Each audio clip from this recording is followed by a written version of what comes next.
Hello? Rescue hooks to rescue, Mayday! Get ahead, West. Fast Mayday, what's your location? Get the panel out of here, hurry up! We need radio silence, I need water in that 2.5 inch line. 48 inch water in a 2.5 inch line. To the rope, to the rope. 35 in the rear, 35 in the rear. Welcome to the Emergency Traffic Podcast. Hello and welcome to the Emergency Traffic Podcast, where we talk about firefighter line of duty deaths to learn from these tragic events and potentially prevent them from happening in the future. I'm your host, Paul, and today I'm joined by my co-hosts, Denis and Doug. Doug, welcome back. We haven't seen you for a while. Glad you could make it this week. Yeah, it has been a long while. I'm sure you've been managing just fine without me, but this will be better because I'm back. Absolutely. We always say we're halfway through. It's like, where's Doug to bug me? Yeah, excellent. So, yeah, I mean, as you know, life's busy with my family and everything, so it's hard to get on here, but made some room today, so happy to be back. Looking forward to getting into it, getting it done so I can go to work tonight. Excellent. Great. And Denis, how you doing, bud? Well, I'm retired, sort of. So I find all those excuses by Doug pretty feeble. So it's good to see him back, and we got a little tiny touch of spring. I think it might have even got to 10 degrees today in sunshine. So woohoo! Yeah, we're going there too. I think today. Yeah, it's going to be warm for a few days, and then cool. Pretty exciting stuff. I got to tell you. That's good. I was looking out the window. It says, "Do I podcast or do I go it and rake some mulch off from around my trees?" Here you are, podcasting. Here I am. Ducking, avoiding work. Excellent. That's right. Yeah. Okay. Well, I jumped into a few current events here that I saw on my feeds recently. So Tacoma, Washington Fire Department is being sued for the use of positive pressure ventilation on a shipboard fire instead of sealing up the compartments and using boundary cooling, so cooling the compartment exteriors. They actually had a fire planning company contracted by the owners of the fishing trawler it was, and the plan said to close it all up and cool the compartments from the outside, but they didn't do that. They used PPV, and the ship was a total loss. So. Yeah, ships are not structures. Yeah. And nice. I was going to say, when I was in previously to my going there, and I don't usually mention the name of my department. So anyways, we were on the International Seaway, and at one time, a number of years before, we had signed a contract to assume responsibility for shipboard firefighting. That contract had expired, and the Seaway had put considerable pressure on us to renew that contract, but we refused because it's so different. And we didn't have the staffing a lot of the time to handle initial alarms at structure fires, let alone large ship fires. And although we did go to a few, our preference was not to do so, especially after our neighboring fire department got sued after they responded to a shipboard fire and used firefighting foam, which, fell into the water, and was an environmental emergency, and they got sued. So that was like the final straw, saying, we don't need that. It's in international waters. It's not our problem. Carry on. Well, here you go. Tacoma's learning the hard way. Yeah. It is a hard lesson to learn.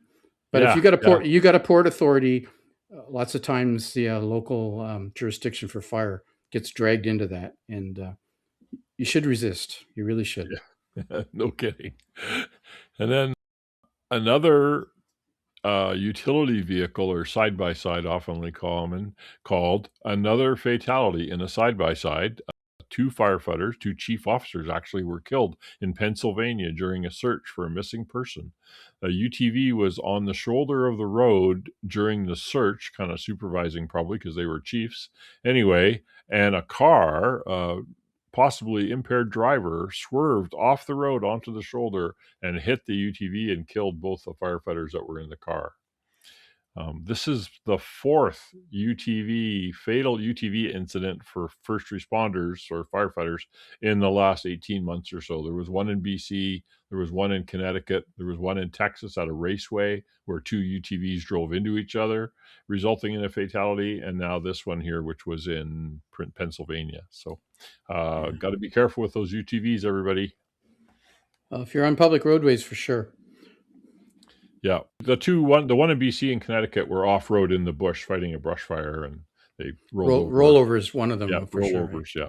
Just a couple days ago, a fire instructor was seriously injured at a fall from a training tower in Massachusetts, Stowe, Massachusetts. Yeah, during preparations for live fire training, it looks like he fell about 40 feet, like from the roof of the training tower. Although critical injuries, but he's doing quite well, according to reports I saw this morning. Tragic, but that's when the risks are high, right? When we're not doing our normal evolutions of going to a fire and fighting a fire or setting up the aerial or whatever. When we're setting up for training and stuff like that, our guard's down a little bit. We can get caught by surprise. We've all done training stuff, and sometimes it's just you're not quite ready for it. Yeah, no reason not to be wearing your safety gear, though. Really, sometimes in training, and I've seen guys doing bailouts and all kinds of other practices and not wearing safety equipment. You're training, you're not supposed to be expert at that. So, there needs to be backstops. Now, if he's an instructor, he should have already known that.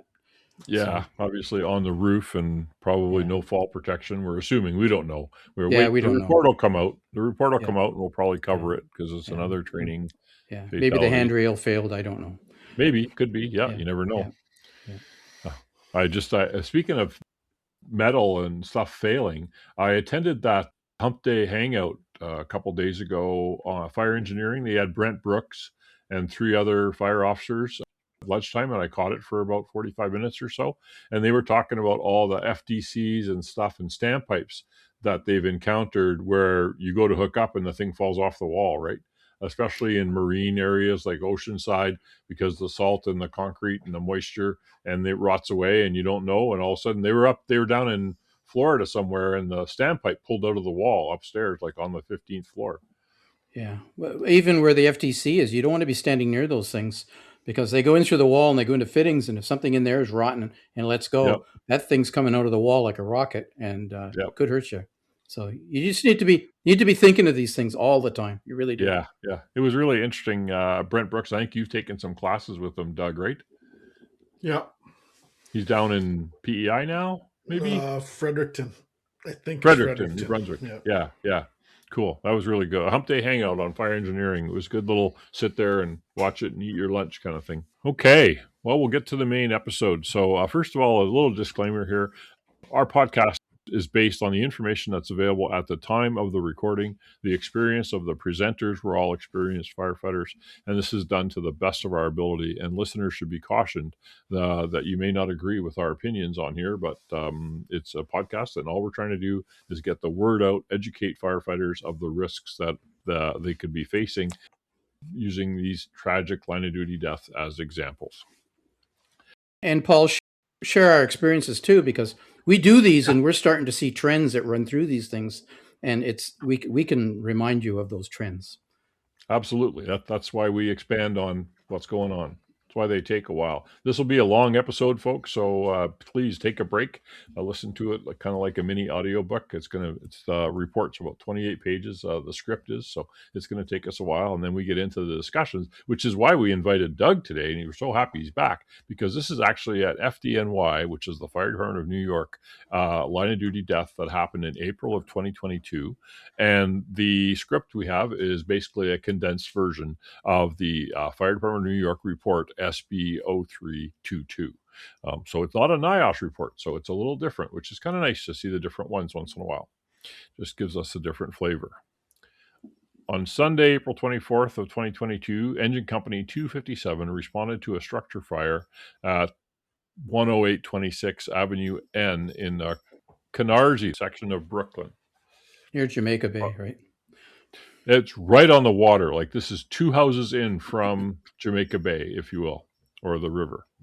Which is like the very southern end of New York City, southern end of Brooklyn. Jamaica Bay being part of the ocean. Like, Right. Yeah. there's nothing Almost Long beyond Island, there. right? Heading Yeah. out that way. Yeah. Yeah. Well, Brooklyn is part of Long Island, but yeah. So that does affect this call. It's made what a complicating factor is that it's a dead end street. There's only one more house before the edge of the road into the water. So firefighter Timothy Klein of Ladder Company 170, who was detailed to engine 257, was tragically killed in a rapid fire progression event. There's a description of the building. It's a pretty good description, so try not to elaborate too much, like I tend to do. So the fire origin was in address 10826 Avenue N, and it extended to the neighboring attached building, which was 10824 next door, also on Avenue N, of course, which was an attached residence, and it was on the exposure 4 side of the fire origin building. In other words, the Delta side, as most of us use, although New York City does not do that.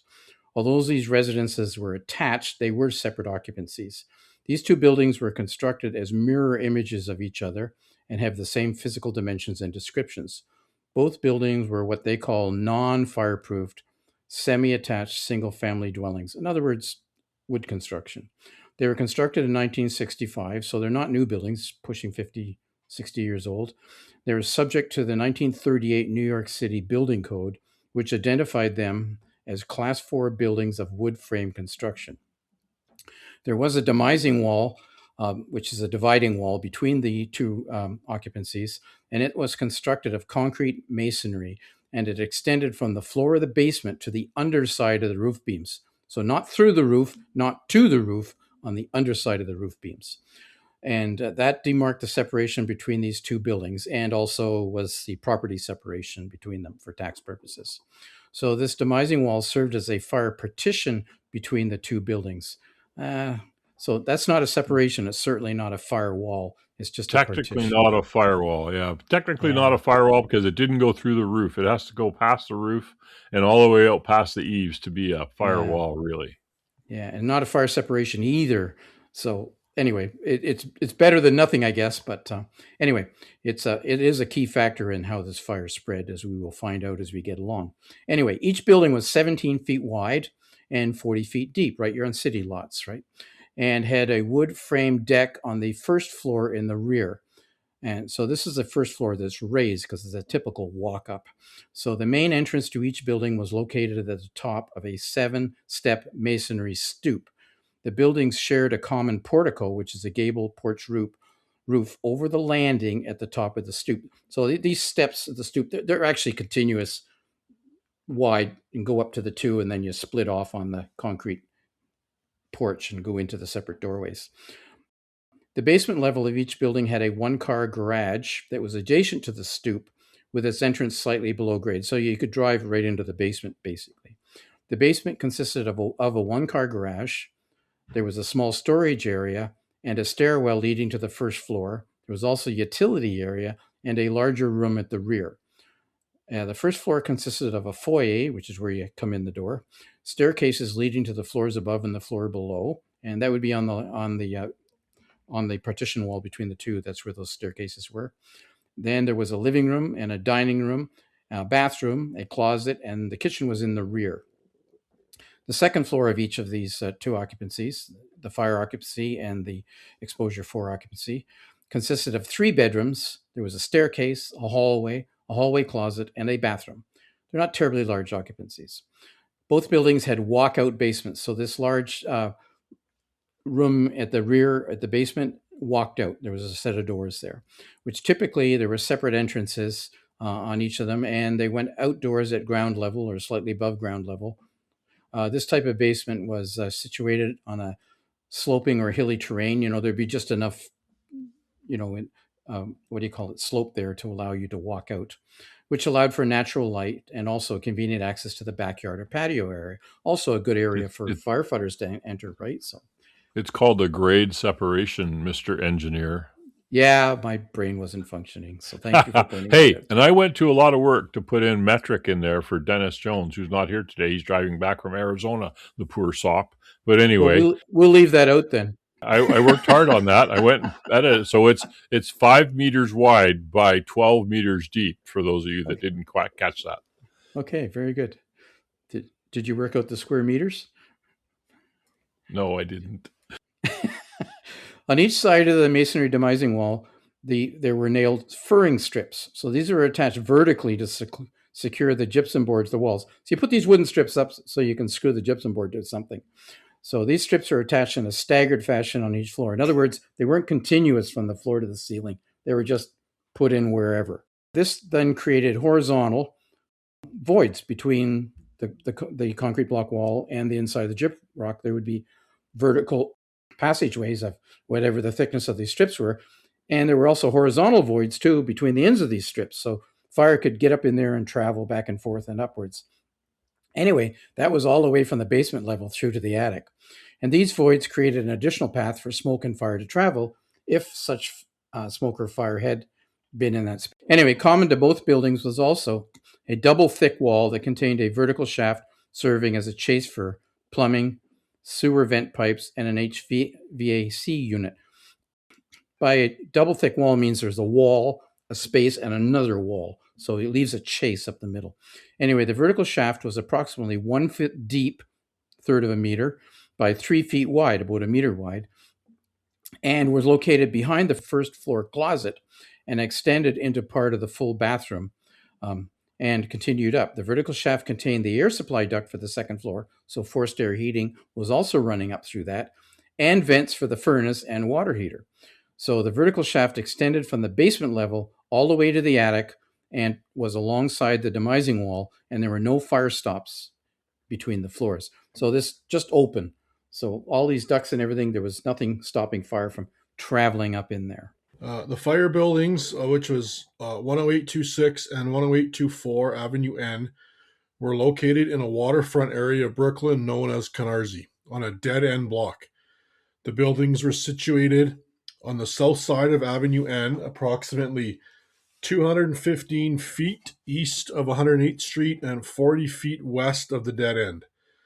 The dead end was situated along Fish Creek of Jamaica Bay, which is approximately 40 feet from the water's edge. It was the second structure in from the dead end, which would be like the third and fourth occupancy on the side, one side of the road. At the time of the incident, an ongoing construction project at the dead end of Avenue N was secured by a chain link fence. This fence was located between the fire building and the end of the block. Both the fence and the overhead wires prevented optimal ladder apparatus coverage of the buildings and the engine's use of the closest hydrant. The closest hydrant was right at the center of the dead end, which was blocked by the fence. The weather conditions at the time, temperatures peaked at 59 degrees Fahrenheit or 15 degrees Celsius at approximately 0900 hours in the morning. The day began with a clear sky, no precipitation. Between 9 and 10, the wind intensity increased from approximately 10 miles per hour or 16 kilometers to 24 miles per hour, which was 38 kilometers from the east, and sustained winds lasted until 1600 or 4 p.m. So the initial response. So the winds lasted until 1600 and the call came in at 1349. The Brooklyn Communication Office received telephone alarm reporting smoke near Avenue N and East 108th Street. They dispatched engine 257, engine 290, engine 283, ladder 170, ladder 174, and the 58th Battalion were assigned Brooklyn Box 2075. So 3 engines, 2 ladders, and a chief, which is a standard structural fire private dwelling response in New York City. Engine 257 and 290 responded with an officer and 4 firefighters, so a crew of 5. Engine 283 and both ladder companies responded with an officer and 5 firefighters, which is a crew of 6. And the battalion chief would have had the chief and the aide. So not counting the battalion chief, there was 30 firefighters plus 2 more in the chief's car. Wow, eh? They know how to respond. So because we've talked about wind-driven events before, just so we realize, this wind was hitting on the Bravo Charlie corner of the fire occupancy. So, which is side 2 for New York language. Right. Coming off of Right. the water. Geography. Coming off of the water. Yeah. Arrival and initial operations of the first 2 units. So 4 minutes later, Engine 257 arrived at the intersection of Avenue N and East 108th Street, and the 257 officer transmitted, "We got a lot of smoke, corner of the avenue."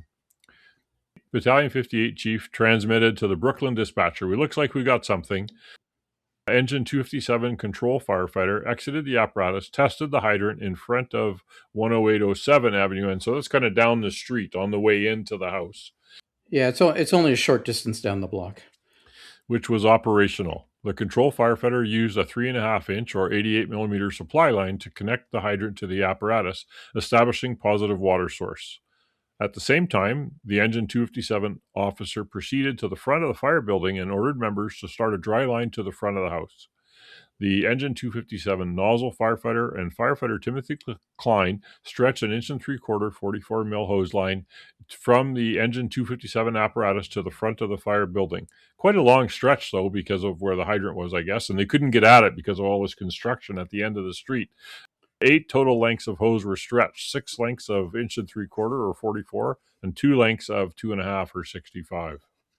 It's interesting. There's a hydrant at the very end of the street, but it looks like they were working on a pathway and a fence between the water, and they had that end of the street and probably that hydrant blocked off. Yeah, the hydrant was inside the fence. It comes up in the recommendations later that was a problem. Yeah. And just New York City doesn't do forward lays from the hydrant. The engine would have stayed at the hydrant, and they would have taken all the hose off the back of the truck, which is why they stretched so much hose there. Just I didn't know that. Okay. Well, leaves the front of the building open for the ladder. See, so I mean, Right. usually on a not a dead end, they would have stopped at the front of the building. The engine, the guys would have got off, grabbed the hose, and the engine would have drove down the block to the next hydrant and tied in there. But this being a dead end, sounds like they stayed at the other end and they stretched the hose off the truck from there. Oh, okay. Insightful. That's why I wanted you to join us for this episode, Doug, our special FDNY local expert, resident expert. yeah. I'm not an expert. I want to disclaimer that. Not an expert. Okay, not an expert. Just a fan. Just a fan. Well, this street's only 50 meters long, and there's 2 hydrants on it. So, I guess hydrants are a thing in New York. There's a lot of them. Just like Edmonton, they put lots of hydrants out, not like Fort Saskatchewan or Lacombe or many other places around the country. Yeah, it's a dream, man. Yeah. Ladder 170 arrived and positioned in front of the fire building as close as they could get. The officer transmitted to the Battalion 58 chief, "Give the 1075, which I believe is a code for working fire, right, Doug? All hands. Yeah, I mean, it's not only for fires. They use it for anything, but it's basically for this, working fire, which adds a response to some other units. Yeah. And just one more thing I want to clarify for people. Engine 257, Ladder 170, and Battalion 58 are all in the same firehouse. So they all would have arrived together, just so everybody's clear on what's going on here. Which also, Timothy Klein, the victim here, was from Ladder 170, detailed to Engine 257. So he was working in the same firehouse across the floor. So not really that big of a deal. He's still working with guys he knows and all that kind of stuff. Just riding on in New York, you're assigned to a company, you ride on that company, even if there's more than one in the firehouse. So he's a 170 guy, usually on a ladder, not an engine guy, for this tour on the engine. Which is important. I think it was the last episode we did or the one before where the firefighters weren't on that rig. They were just say, "Hey, go work with those guys." And then there was confusion later on because of that, because it wasn't the guys they work with every day. So, which is why New York does that, right? You're on that company and you stay with that company no matter what, at least the station. It happens all the time in firehouses, fire departments all around everywhere, where someone on that engine 2 booked off sick today. Engine 1 has one extra guy, so you're going to engine 2 today. Like, that's just the way it works. Like, they have to maintain minimum manning, so it's either going to be someone's got extra and they call it in New York detailed to the other company, or it's a calling someone on overtime from somewhere. And it's not always from within the same firehouse. This time it was. They tried to do that first and then go elsewhere. Yeah, and it's the officer's responsibility to maintain accountability. So, it shouldn't be a big deal if you all know who's riding the truck with you. Members of Ladder 170 executed the apparatus and proceeded to their positions as follows. The officer, the fire extinguishment, what's FE? Forcible entry firefighter, the can firefighter, and were the inside team. They proceeded to the front entrance of 108 26 Avenue N and prepared to force entry. The 170 roof firefighter on the way to the rear of the fire building via the alley on the exposure number 2 side, so that would be the Bravo side, we would call it, transmitted on the radio. Heavy fire coming out of the 2 side, second floor in the rear. So Bravo side in the rear, heavy fire. Second floor. The Ladder 170 outside vent firefighter proceeded to the exposure number 2 side of the fire building and placed a 24-foot 7.3 meter extension ladder against the second floor window.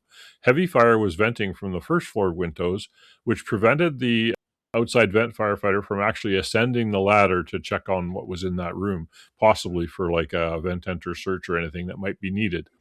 The Ladder 170 outside vent firefighter then proceeded to the rear and entered the fire building's basement. Remember, this is a lower level basement, the walkout basement, but it's actually below the first floor, via the rear sliding glass door. So something easy to miss here. The Ladder 170 roof firefighter went to the rear of the building and noted there was heavy fire coming out of the 2 side second floor of the rear. And by the time the outside vent firefighter got a ground ladder and walked around to put the ladder against that, fire was now coming out of a window on the first floor. First floor, yeah, exactly. Yeah. That's a good point. So fire's moving. Yep, exactly. Visibility inside the fire building was clear at that time. The outside vent firefighter found the stairs to the first floor and noticed the door frame at the top of the stairs on the first floor was on fire. Battalion Chief 58 arrived on scene and assumed the role of incident commander.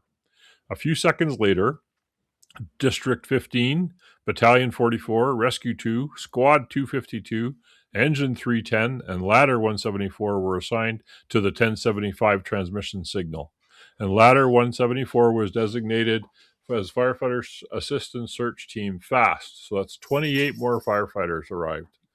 Emergency medical services, basic life support, and the advanced life support units, and a conditions officer were also assigned. I don't know what a conditions officer is. It's like a EMS lieutenant in a pickup. They're kind of version of a battalion chief. Supervisor. Yeah, so we're going to talk about conditions on arrival and their first operations of the second and third due units. So this is all still the first alarm assignment. Just one thing first, Denny. Yep. Remember, the listeners, this building is at like the very southern end of Brooklyn. So the units coming on the 1075 are coming from farther away in one direction than everybody else. They're not coming from all around, zeroing in. The first alarm units would have been the closest, and then now the next ones are like the rescue truck. It's in the center of the borough. Brooklyn's the size of a city. There's one rescue, so it's not like they're showing up right away. Just so everyone remembers all that. Yeah. So the point of what Doug's saying is it extends response time for the later coming units. At about the same time, which is 13:55 hours, Engine 290 arrived on scene. The nozzle and backup firefighters assisted Engine 257's firefighters with the initial hose stretch and connected the first hose line to an outlet on 257's apparatus. Engine 283 then arrived on scene, and the chauffeur positioned the apparatus near the hydrant. So that you got the 2 pumps sitting there now. The nozzle and backup firefighters stretched a second 1.75" 44 millimeter line, 45 we used to call them, from Engine 257's apparatus and met up with the 283 officer in front of the fire building. This hose line was connected to an outlet on 257's apparatus. And Ladder 103 then arrived. The officer, inside team, and outside vent firefighter exited the apparatus and walked down the block to the front of the building because they stayed out of the avenue. They were out on the main road. So the Ladder 103 roof firefighter stayed with Ladder 103 chauffeur to assist with apparatus placement. As the hose line was flaked out and the 257 officer made the initial call for water, this hose line was not immediately charged. The 257 officer then called for the hose line to be charged 4 more times over the next 2 minutes, so suggesting there's an issue. 2 minutes later, Battalion 58 firefighter, who's the what do they call him in New York? Anyway, the the assistant to the battalion chief, Chief's aide. the battalion chief's aide, transmitted to Brooklyn Dispatch via the department's radio, which would be one of his main duties to do that, confirming the address and requesting, an extra engine and truck to be dispatched. Engine 231 and ladder 120 were then assigned as extra units, which brought in another 10 to 12 more firefighters. Okay, so we're going to talk about the delay in the water that we mentioned earlier and how that forced a withdrawal from the fire building. So a minute later, at approximately 13:58, for those who are watching the clock, after reporting to the IC, a Ladder 103 officer and the inside team proceeded to the front door of the 10824 Avenue N building. So in other words, the Exposure 4 building. So that's the one on the right-hand side of the fire building. They donned their face pieces and entered the Exposure 4 building via the front door, so at the top of the stoop. They found no indication of smoke or heat on that first floor as they walked in. They then ascended the interior stairs, which was immediately on their left, up to the second floor, and the Ladder 103 officer noted that the staircase wall, which would have been on his left-hand side, which was that concrete block demising wall between the Exposure 4 building and the fire building, was extremely hot to the touch. So you got that concrete block wall, you got the gap, and then you've got the drywall, and that's hot to the touch. So there's a lot of heat somewhere on the other side of that wall. When they reached the top of the stairs, they found a high heat condition on the second floor with limited visibility, suggesting that there's something going on. The Ladder 103 officer ordered the can firefighter to remain at the top of the stair to act as a beacon. In other words, a way of finding the other guys finding their way back out, right?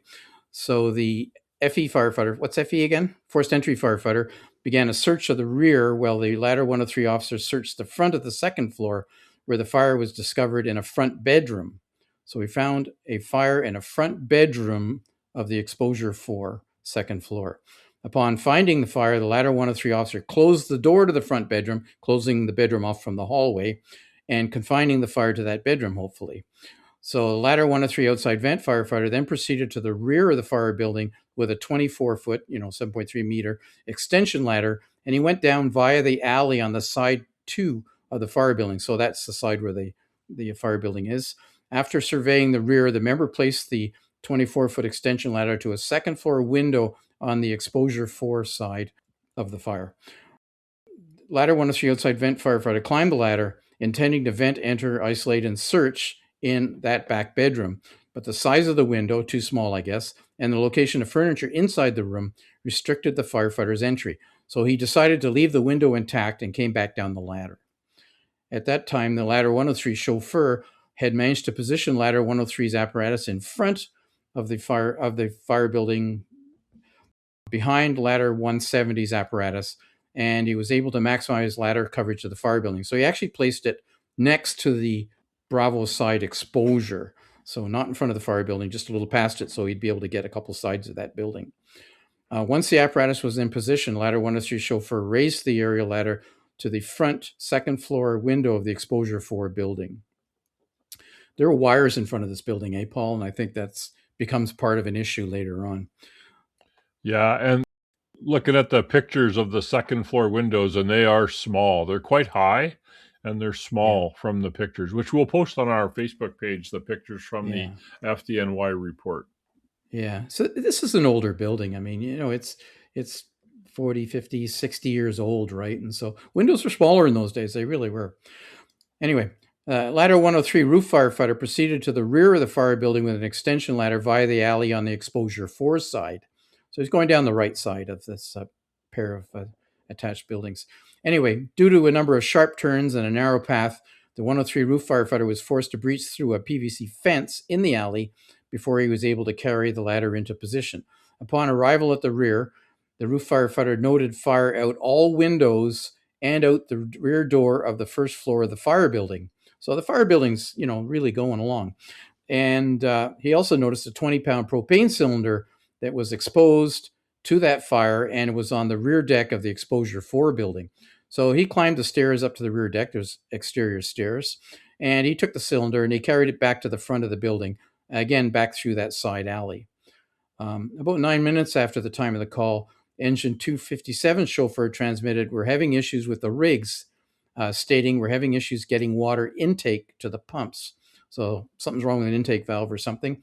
engine company chauffeurs on the scene had tried unsuccessfully to engage 257's pump. 10 minutes after the time of the call, engine 290 chauffeur repositioned engine 290's apparatus, backing down the block onto Avenue N in front of a hydrant. The hydrant supply line connected to engine 257 was disconnected, and engine 290 connected its 3.5-inch supply line to the same hydrant. The two hand lines that had been connected to engine 257's outlets were disconnected and connected to the outlets on engine 290. So they put a new truck in to be the water supply truck. While the water supply issues were addressed in the street, the fire continued to vent out the front door of the fire building. Due to lateral impact and the wind condition, the fire blew across the open front door of the exposure number 4 building.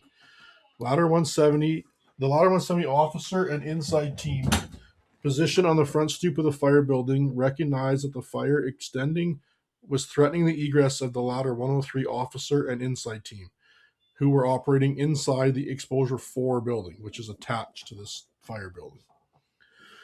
Half a minute later, the Ladder 170 officer transmitted to the Ladder 103 officer.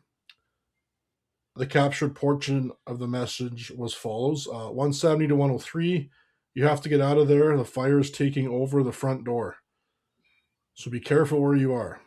With this information and the lack of a hose line in the exposure number 4 building, Ladder 103 officer ordered his forceful entry and can firefighters to descend the stairs and exit the building. Another half a minute after that, after deciding to evacuate all members from the fire building and the exposure, Battalion 58 Chief transmitted, "Command to all units, everybody out of the building. Command to 103, get out of the building. We have no water on the fire." So at this time, you've got fire out the first floor windows, fire out second floor windows, fire out the back door, fire out the front door, all in the fire building, eh? So the place is rocking and rolling. And fire in the front bedroom of exposure Delta. Yeah. And no water yet. A few seconds later, the Battalion 58 firefighter or aide transmitted to the Brooklyn dispatcher asking for a second alarm, which added engine 323, engine 225, engine 309, ladder 107, battalion 39, battalion 38, which was assigned predetermined to be the, I think, resource unit leader, which is staging officer, battalion 41 for safety, command tactical 1, which at this time today is like a drone unit. I don't know if they had drones back then, but it's to help with command. The field communications unit, rescue battalion 1, the rehab manager, safety battalion, a satellite, which is a hose wagon with lots of large diameter hose transported by an engine company, and tactical support 1, which special operations unit, were all assigned in the transmission of the second alarm. Engine 284 is the transport unit for satellite 3. Oh, that's what I just said. The battalion 39 chief was designated for firefighting duty, supervising the firefighting duty. Battalion 38 was the resource unit leader. Battalion 41 was designated the safety officer. EMS special operations unit was assigned another conditions car. Logistical support unit, mobile respiratory unit, which is like a big bus for giving lots of people oxygen. Major emergency response vehicle, another big bus to transport many people. And the EMS hazmat battalion were all assigned. Where were they going to put all these trucks? Yeah, on a dead end street. Yeah, no kidding. That's like 21 plus all the other additional ones for firefighters coming. But I love that Doug is reading incident command system positions. That's the best part. I highlighted them just for you, Doug. 12 minutes after time of call, all units were confirmed out of the building. Interior attack, let's see. The first hose line was finally charged after both hose lines were disconnected from engine 257 and reconnected to 290. The 290 chauffeured supply water to 283's hose line. 2 minutes later, the chauffeur transmitted, "There's water in one line." The 290 chauffeur noticed the hose line stretched by 257 was now disconnected a few lengths away from the truck. These lines were quickly reconnected, and 257's hose line was supplied with water. So a lot of water supply issues right at the start. Well, that hose line being broken like that, probably when the second engine backed down, it parked in front Yeah. of the previous engine, which meant the laid out hose lines were too short. So they broke the lines, reconnected them, and somebody didn't put a length in. And Yeah, then exactly. they did. So yeah, Yeah. this stuff takes time, right? I know, but it just if the first 5 minutes don't go well, it Yeah, plays out for the next 2 hours, right? That's the yeah, Brunasini's saying. yeah. Even a large response like FDNY, lots of trucks, lots of firefighters, it still takes time to do the jobs. Now imagine Yep. if you had a crew of 2 or 3, as Yeah, opposed to a crew of 5 or 6, it takes even longer. So, that's for sure. you know, Interior operations resume. After extinguishing the fire on the exterior of the fire building, 283 officer and nozzle backup firefighters entered the front door of the fire building, which is rocking and rolling, and with the first hose line, and initiated an interior attack with the assistance of Engine 290. Ladder 170's inside team also entered the fire building behind 283's hose line. The Ladder 170 officer transmitted, 170 to command, we are putting water on the fire now. Additional units started to arrive. Battalion 44, Squad 252, and Ladder 174 arrived on scene. The chauffeur of And 170. those units are the 1075 units. So all Okay, this is happening before the working fire reinforcements even got there. Never mind Right. the second alarm that's already been transmitted, that they're still coming down the road too. Right. And the 1075 is basically a whole initial response again, right? It was basically very similar. 2 or 3 engines, a ladder. Yeah. No, it was an engine, a squad, a rescue, a ladder, and I think 2 more chiefs and a division chief. Okay. Awesome. So Love the 1075 is all hands, right? Like, means you got something working and you don't have spares. So you need some extra people. So the Ladder 174 chauffeur, outside vent, forcible entry, and roof firefighters reported to their officer in front of the fire building with their assigned fast unit tools. So that's firefighter assistance and rescue team, RIT team. The 174 can firefighter, as the designated EFAS, which I didn't know what that was, I had to look it up, firefighter, entered the passenger compartment of Battalion 58's vehicle and began monitoring the EFAS. And EFAS was the Electronic Fireground Accountability System, or EFAS. The system allows for real-time recognition of who's sending a Mayday call and where they can be found. It also allows the incident commander to perform a rapid roll call on scene. So I think basically this is the SCBA systems accountability system on an iPad or something that monitors all the firefighters. And if you press a man down or a man down activates, it will notify you on the iPad or electronic device in the chief's truck. I'm glad to see they actually have somebody assigned to monitor this system, because we did an episode, I don't know, maybe 5 episodes ago, where the only thing that came positive out of having this system was they had something for the coroner afterwards to look at. Yeah. And they knew when something had happened, but nobody at the time knew because they weren't looking at it.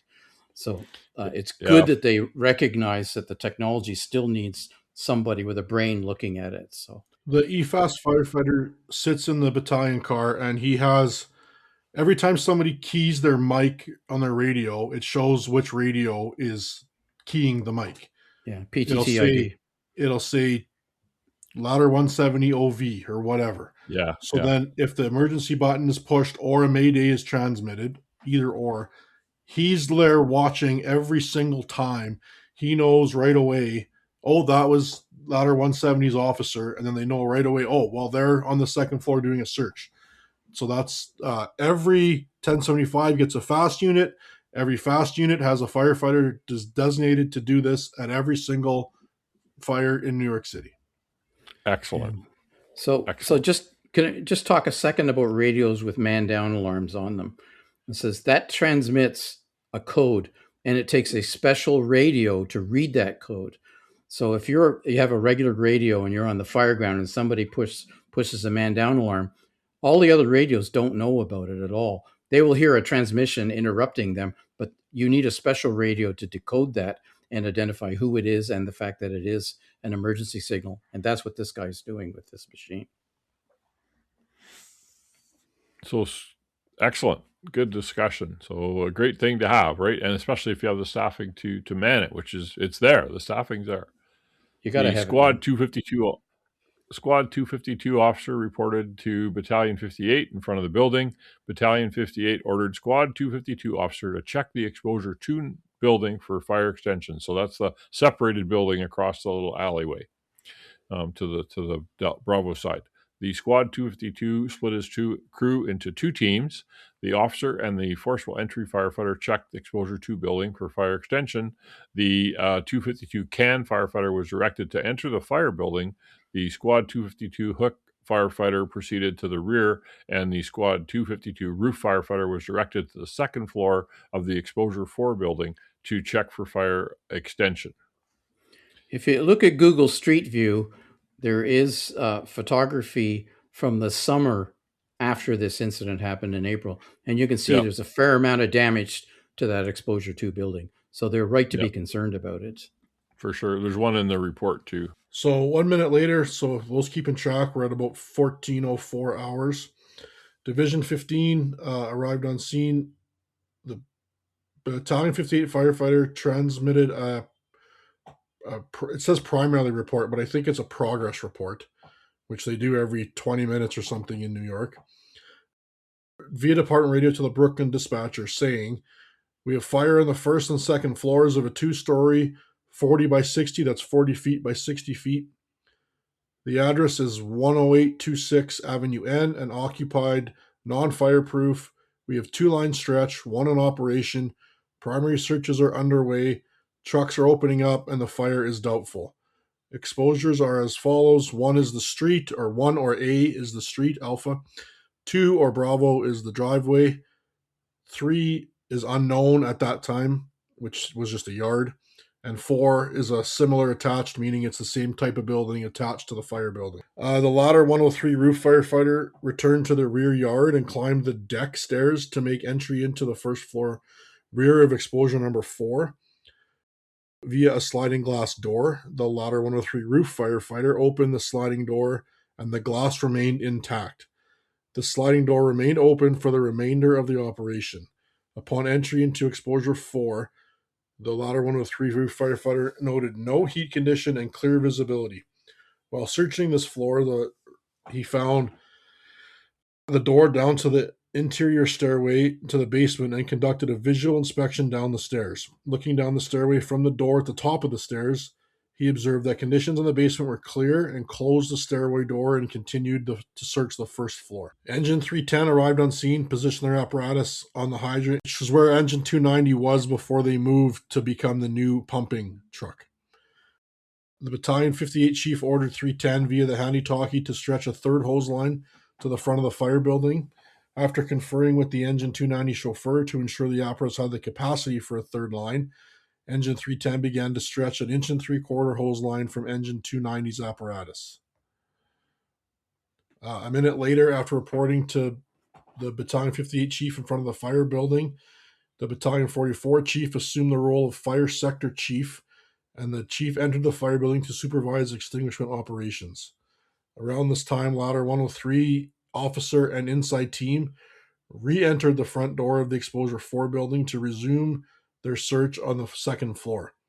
However, the officer and inside team then exited the exposure 4 building due to buildup of heat on the 2nd floor. The lack of a hose line into exposure 4 and the ladder 103 officer's SCBA entering vibro alert, which means his face mask is vibrating against his face, indicating he's down to 25% of his capacity of his air tank or air cylinder. The 170 OV firefighter forced open the sliding glass door of exposure 4 building, the basement walkout, and made entry on that floor and began to conduct a search. Upon being forced open, the sliding door's glass shattered. This doorway remained open for the remainder of the operation. Engine 231 arrived on scene and the chauffeur positioned the apparatus. The members of 231 assisted Engine 310 with positioning their 3rd hose line. The latter 170 officer transmitted via handy-talkie a request that an additional hose line be stretched to the front door of the fire building. So a second hose line was charged, and the entry to the Exposure 4 building was accomplished. The Engine 290 chauffeur transmitted via handy talkie to 290 chauffeur to command both lines 283 and 257 are charged and on hydrant water. At this point, 257 was positioned with a charged hose line outside the fire building near the front door of Exposure 4 building. The ladder 103 roof firefighter, while continuing to search Exposure 4 building, ascended the interior stairs to the second floor. This is where the fire was at the bedroom on the one side, right, the elf side. The Battalion 44 firefighter entered the front door of Exposure 4 building, ascended the interior stairs to the second floor after being ordered by Battalion 44 chief to check for extension.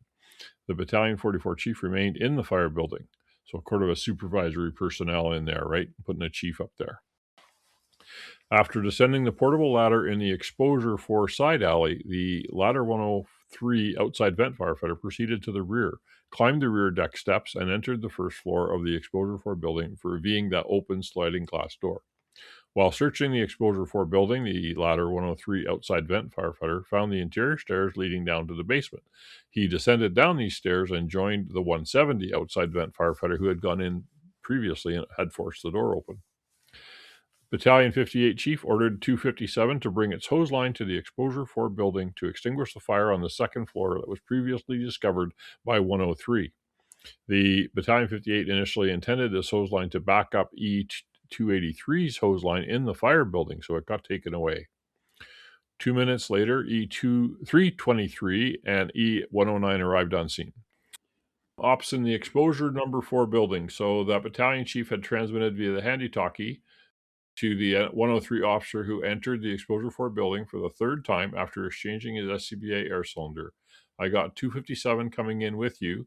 257 officer, nozzle firefighter, and backup firefighter was Timothy Klein, and control firefighter entered, who is the deceased in this incident. They entered the number 4 building via the front door and joined the 103 officer and inside team.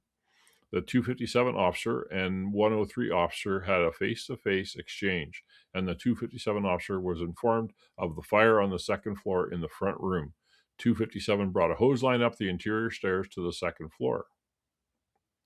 18 minutes after time of call now, while searching the second floor of Exposure number 4 building, the 103 roof firefighter also discovered fire in the front bedroom and kept the door to this room closed until 257 brought the hose line to the second floor. While maintaining his position in the hallway outside the front bedroom, the 103 roof firefighter heard glass breaking. At this point, the fire began venting out the front windows of the second floor of the Exposure 4 building. This is the building that's attached to the fire building.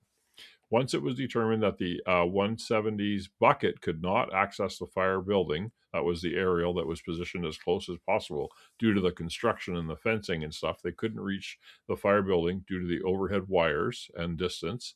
The L170 chauffeur proceeded to the rear by way of Exposure 2 side alley. So everybody's going on that Exposure 2 side because one, that's upwind, so it's not in the smoke. And two, there's not as obstructed. The alley between the other two buildings was full of hedges and trees and stuff, and it was narrow. The 170 chauffeur transmitted via the radio, "We need a line straight down the number 2 side to the backyard."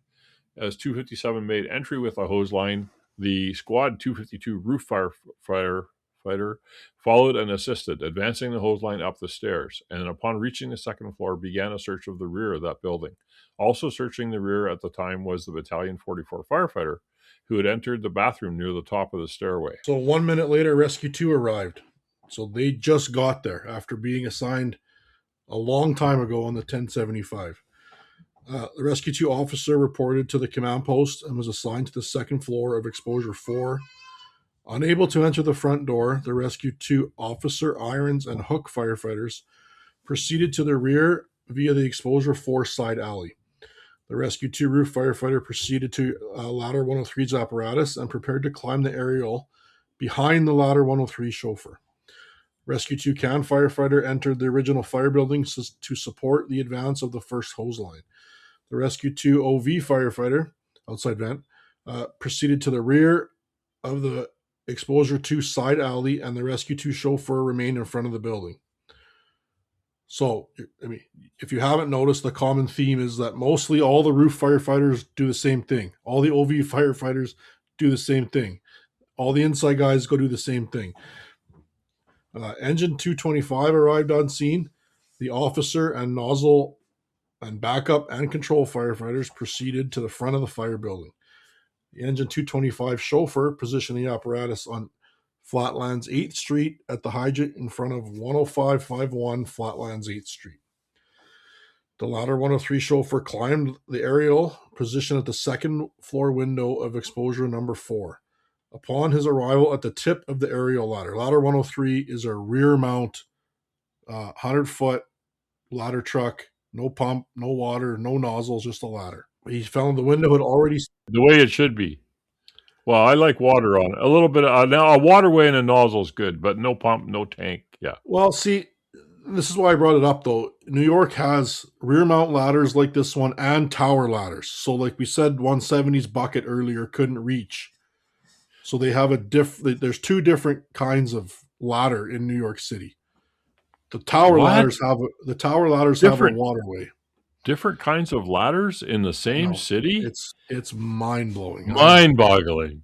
Yeah. Anyways, this was a rear mount, just a ladder. Got to the window, it was already self-vented. Engine 257 had begun extinguishment operations in that room. From his position on the ladder, the chauffeur prepared to make entry, placed his 6-foot hook inside the window, and began donning his SCBA facepiece. So he's going to go do a vent enter search or enter the building from there. So the fire is not, the timeline is now the fire is extinguished in the front bedroom of exposure 4. Engine 257 brought a charged hose line up the stairs, turned right, and around a wrought iron handrail toward the front of the second floor, where the Engine 257 officer joined the ladder 103 roof firefighter at the doorway to the front bedroom. The engine officer and ladder firefighter had a face-to-face communication confirming the presence of fire in the... Yeah, there's fire in there. Go put it out. The Engine 257 officer opened the bedroom door and removed it from its hinges to facilitate the advance of the hose line, providing an unobstructed path from the interior stairs to the seat of the fire in the front room. The nozzle firefighter, who was backed up by firefighter Timothy Klein, operated the hose line and extinguished all visible fire in the front room. The Engine 257 control firefighter remained on the stairs to facilitate line advancement. So he's at the back feeding the hose around the railing on the stairs as the guys move into the room. Extinguishment operations lasted for roughly 1 minute. While descending the interior stairs, the ladder 103 OV firefighter transmitted on his handy-talkie, "There's a glow in the basement." In the basement of the Exposure 4 building, the ladder 170 and 103 OV firefighters discovered a small pile of clothes on fire near the bottom of the interior stairs near the front of the building. The ladder 170 OV firefighter made several inspection holes in the immediate area to check for fire extension, but no extension was found. There was no noticeable heat condition in the basement, but there was increasing smoke condition with reduced visibility. Upon arrival at the... This would be a red flag, right? How come we got clothes on the floor burning, but it's not hot in here and there's no fire in the walls or the floor? Right? This is their how they don't know what's going on now. This is a red flag to command if they knew about it. Upon arrival at the rear of the building, the Rescue 2 officer noted heavy fire issuing from the rear of the fire building, extending to the rear deck. The Rescue 2 officer transmitted via his handy-talkie, "Rescue to command, you need a line to the rear." Members of Rescue 2 then proceeded up the rear deck stairs and entered the first floor of Exposure 4 via the rear sliding glass door. As they made their way toward the front, the Rescue 2 officer noticed a pile of burning material on the floor near the top of the interior stairs to the basement. At this point, the stairway door was in the open position. After ordering the Rescue 2 Irons firefighter to address the burning material, the Rescue 2 officer continued toward the front and ascended the interior stairs to the second floor. Rescue 2 Irons firefighter proceeded toward the front door while the Rescue 2 Hook firefighter remained in the rear kitchen area. Upon reaching the second floor, Rescue 2's officer noted that the engine 257 operating at the front and began a search of the rear of the building. After completing a search of the exposure number 2 building, the Squad 252 officer returned to the front of the fire building and ordered the Squad 252 forcible entry firefighter to the rear of the fire building.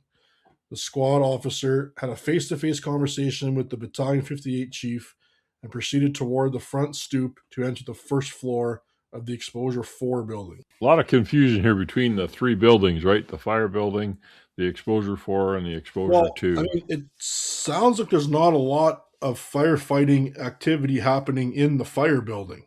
Yeah, that's the right. squad went and checked Exposure 2, but basically everything, it seems at this point, is happening in the attached Exposure 4 building. Well, they had asked for another line, a second line in the fire building, and never got it. I thought that too, except that I think it's the way the report is arranged. They're talking about the operations distinctly. They're talking about the Exposure 4 operations, which we just finished reading, and now we're going to go and talk about another part of the operation, and they're going ongoing simultaneously, and there is some crossover back and forth. Yeah, right. So it sounds like there's multiple people doing the same job multiple times. That's what it sounds like. I don't think that's quite what happened. So, all right. So that's just my interpretation, but it seems to me that's how the report is written. Anyway, we're going to talk now about operations in the original fire building. So Engine 290 chauffeur charged Engine 310's hose line and redirected it to the rear yard via the alley on the Exposure 2 side. Like Paul says, that's the side that's not all smoked out. In the rear yard, Engine 310 extinguished the fire that had extended from the fire building on the rear deck.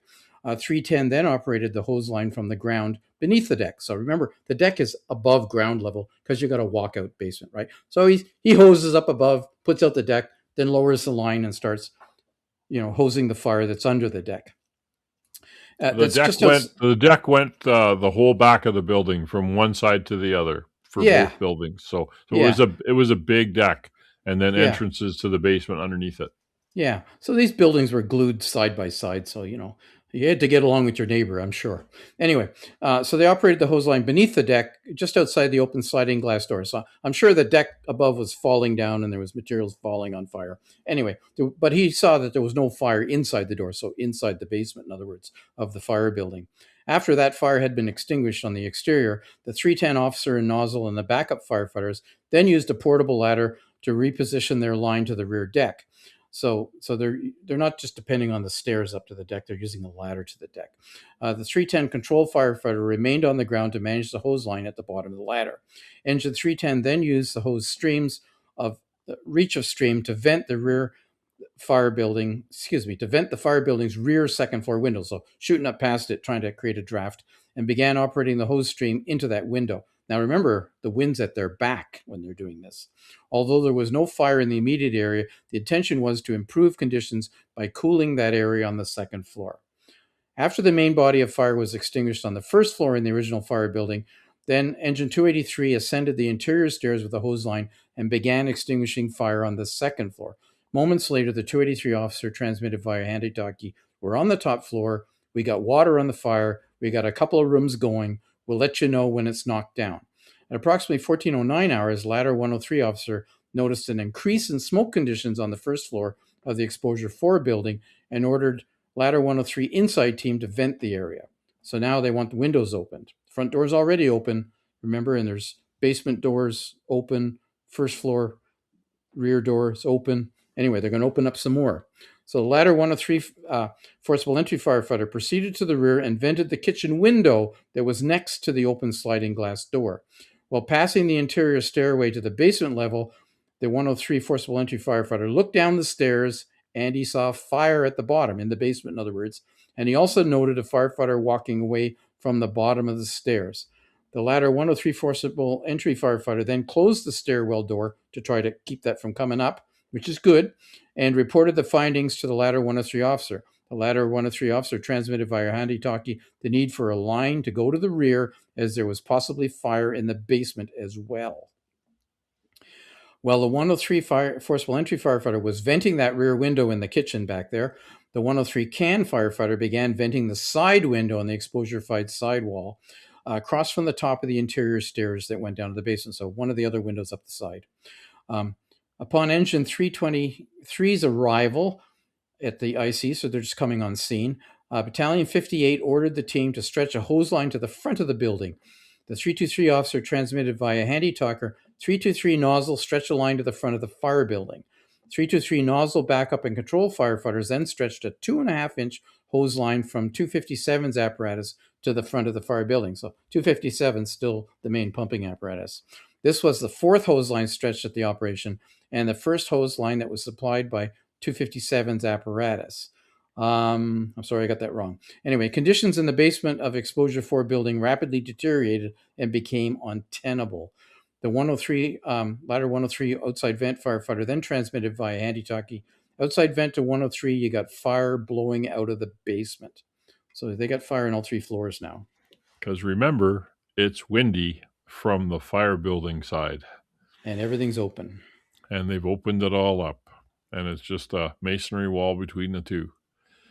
Rapid fire extension event. Sorry. I was going to say, so now the expected event occurs, unfortunately. Yeah. So we finally got to the fatal part, but these are all good learnings. Rapid fire extension event, 20 minutes after the time of call. So not long, but a little time.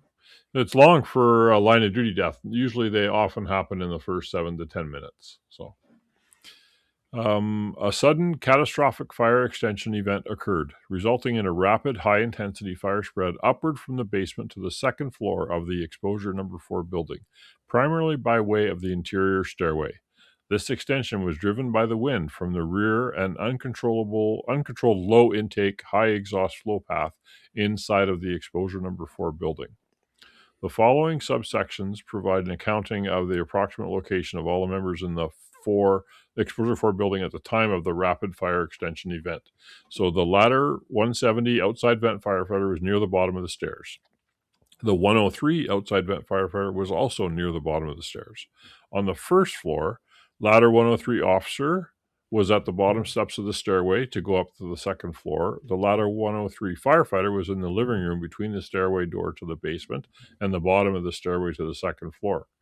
The 103 can firefighter was near the window of the Exposure Number 4 side, across from the stairway to the basement. The Rescue 2 Irons firefighter was near the bottom of the stairway to the second floor, and the Rescue 2 Hook firefighter was in the kitchen area of the rear. On the second floor, we had the Engine 257 control firefighter who was on the stairway a few steps from the top of the stairs. Battalion 44 was on the bathroom towards the rear. The Rescue 2 firefighter was in the hallway towards the rear. Squad 252 roof firefighter was in the rear bedroom. The 103 roof firefighter was in the hallway near the top of the stairs. The Engine 257 officer was in the hallway near the top of the stairs. The Engine 257 nozzle was in the hallway near the front bedroom. Firefighter Timothy Klein was towards the front between the stairway and the front windows. So I'm glad you included that list of guys and where they were, Paul, because based on all the activity that we've been reading about, it sounds like the crews were all broken up and there were people here and people there.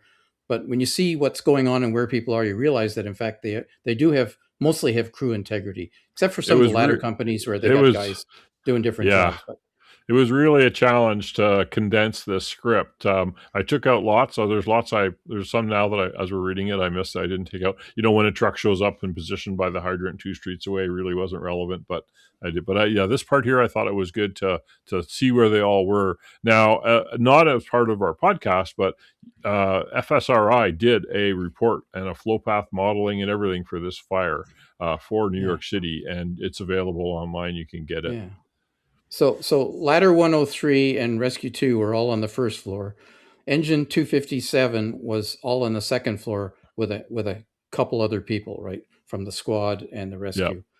Yep. And the battalion aide was there too. So some of those crews, not the entire crews. Yeah, no. Right. They are split up. Yeah. Yeah. In the basement of Exposure 4, the sudden intensity of the fire forced the 103 outside vent and 170 outside vent firefighters to exit via that rear sliding glass door. The 103 outside vent firefighter was forced to crawl past the source of the fire And the 103 outside vent firefighter's bunker gear actually suffered severe burn damage along the left side during his escape. This 1 is in the minute late, basement. in the basement, yeah. 1 minute later, the ladder 103 firefighter made a radio transmission. Heavy fire coming up. At this point, the 103 firefighter was in the living room to the first floor between the basement stairs and the stairway to the second floor. The Rescue 2 Irons firefighter was completing a search of the first floor. The 103 officer was standing from the bottom steps of the stairway up to the second floor. All three members were in the flow path and forced to escape out the front door on that first floor. The ladder 103 can firefighter vented the window on the exposure 4 side just across from the stairway door to the basement. Member turned and saw fire rapidly extend up from the basement stairway door and travel through the front of the building, up the interior stairs to the second floor. The 103 can firefighter positioned outside the flow path was not subject to extreme temperatures, so the member remained standing to the left. They left the area by walking out the sliding glass door to the rear because the fire went forward because the wind was kind of coming from the exposure 2 and the exposure 3 sides of the building. So it was blowing towards the front. The 103 officer transmitted via radio, Mayday, Mayday, Mayday, 103 with a Mayday without activating his emergency alert button. The 103 officer was on the front steps just outside the front door of exposure 4.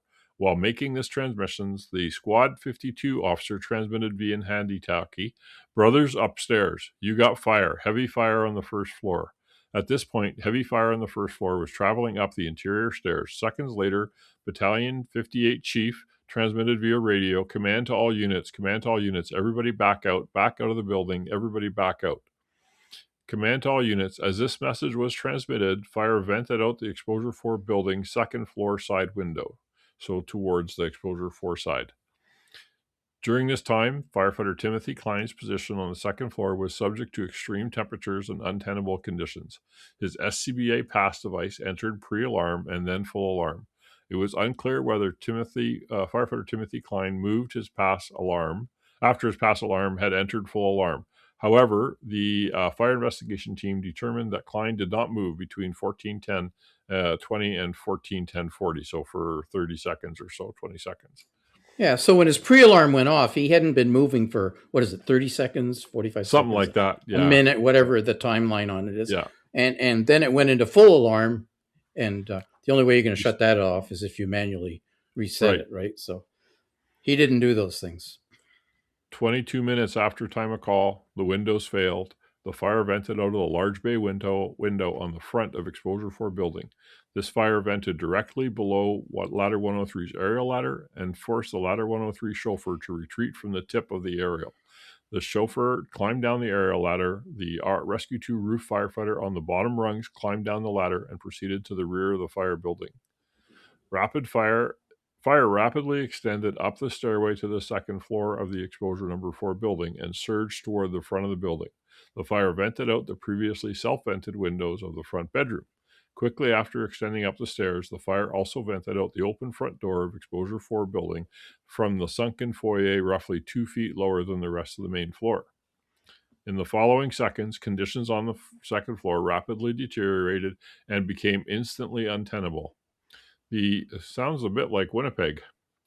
The Engine 257 control firefighter, who was forced from the stairway up the stairs and down the hallway into the front bedroom, jumped out the front window to the driveway below. That's quite a ways down.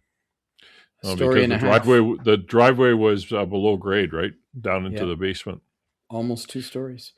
The Engine 257 nozzle firefighter dove down the interior stairs and escaped out the front door at the bottom of the stairs. The Battalion 44 firefighter dove down the interior stairs and also escaped out the front door at the bottom of the stairs. Engine 257 officer was forced down to the floor in the hallway near the top of the stairs. The ladder 103 roof firefighter was also forced down to the floor in the hallway near the top of the stairs. The Rescue 2 officer took refuge in the rear bathroom at the top of the stairs. The Squad 252 roof firefighter, located towards the rear of the building, took refuge in the rear bedroom. At 14:11:15, firefighter Timothy Klein transmitted via handy-talkie, "Mayday, Mayday, Mayday, second floor front." This transmission, which was interrupted by interfering radioactivity, was not heard on the fire ground, but was recorded by the battalion vehicle recorders. Firefighter Timothy Klein did not activate his emergency activation beacon. According to the SCBA data, his pass device had auto-activated to full alarm 35 seconds before the Mayday message was transmitted. After jumping out the front bedroom window from the second floor, the 257 control firefighter fell approximately 20 feet and landed on the driveway below. Members outside the building could not see the engine 257 control firefighter fall through the heavy smoke because it was really heavy low smoke because of the high winds. But after discovering the firefighter on the ground, those in the area quickly came to the firefighter's aid, including members of 225, 309, 174 FAST that were positioned nearby. While 257 control firefighter received assistance outside the building, the firefighter's EAB was activated, but no emergency transmission followed. The 257 control firefighter was moved away from the driveway to an area behind ladder 170, and 309 officer informed command of the control firefighter's identity. The extreme temperature of the environment on the second floor heated the wrought iron railing, that's why it was an important point in the report, to a degree that it caused severe damage to engine 257's charged hose line near the top of the stairs, same as Winnipeg. The hose line burned through at the point of contact with the wrought iron railing. The burst length critically reduced the water flow available at the nozzle and immediately rendered the hose line inoperable. Without an operable hose line on the second floor, members resorted to emergency tactics to escape the extreme heat and the untenable conditions enveloping them. They only had one line on the second floor, no backup, not even on the first floor below the stairway. So what was going on here was they had fire in the basement of the exposure, and the basement stairs were at the rear of the building, and at the front. And then they went upstairs, traveled across the front towards the front of the main floor, and then went up the second floor set of stairs. So it would have been, a fire of path and high heat traveling along those stairs, winding its way up through the building. So basically all the basement, all the first floor, and most of the second floor would have been exposed. There wouldn't have been too many places of refuge. You'd have to get behind a closed door. And we're going to talk a little bit about application of the water on the fire in the Exposure 4 building, which they did through some alternate access points, not the main doors. So about 23 minutes after the time of the call, the Division 15 firefighter transmitted to the Brooklyn dispatcher via department radio, "I need a third alarm. I got members falling out of the building. We even have fire in 2 buildings. I need a third alarm." So engine 332, engine 227, engine 234, engine 233, engine 303, ladder 105, acting ladder 120. I'm not sure what that means, acting, Paul. That means they were relocated to 120's firehouse. Yeah, okay. So it wasn't really ladder 120, but it was ladder 120's assignment, right? Okay, fair enough. Battalion 37, Battalion 57, MSU, Mass Service Unit 1, and RA04. What's RA? Rescue what? It's RAC. It's the rehab unit. Yeah, of course it is. Yeah. Were assigned upon transmission of the third alarm. Battalion 57 was assigned as the staging area manager. Engine 303 was assigned as the communications unit. So local communications, because you got a lot of handy-talky stuff going on. So approximately 40 more firefighters. And EMS ALS Rescue Paramedic Unit 48R2 was also assigned and arrived on scene. As the heavy fire continued venting out every front window and door on the Exposure 4 building, engine 323 positioned a 2.5-inch hose line in that driveway just outside the front door and prepared to apply water from the exterior of the building. Try to get a knock on that. So engine 323's hose line was charged, and the 323 nozzle firefighter was ordered to operate the hose line stream into the large bay window, which would have been directly over the garage door, and extinguished a considerable amount of fire through that window. Engine 323 officer then ordered members to reposition the hose line onto a 14-foot extension ladder put up to the bay window, which then allowed them to direct the stream deeper into the structure, deeper into that front living room. Several minutes later, after all the visible fire was extinguished from its position at the bay window, engine 323 repositioned a hose line to the front door and then re-entered Exposure 4 and operated on the first floor. At about the same time, in the rear of the building, Engine 310 control firefighter was positioned on the ground just below the rest of the members of 310 who were operating on the rear deck outside the original fire building. We mentioned that earlier, that they were up a portable ladder onto that deck. When the fire appeared at the open sliding glass door in the basement of the Exposure 4 building, that Engine 310 control officer then called for the 310 nozzle firefighter to pass the hose line down to him, and so that he could extinguish the fire that threatened members on the deck that were above. So he was concerned about that. And portable ladder, that were above him on the deck. The portable ladder by which 310 had accessed the deck had been repositioned onto the deck to reach the upper floors, was not readily available for 310's nozzle team to descend from the deck. So they couldn't get down easily, and the best way was to protect them with the nozzle. So the 310 nozzle firefighter passed the hose line down to the 310 control firefighter.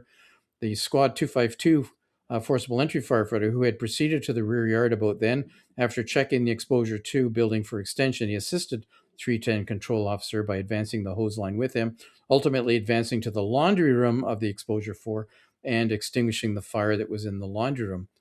Unbeknownst to members operating this hose line, the laundry room area was adjacent to the bottom of the building's vertical utility shaft, which was the source of rapidly extending fire.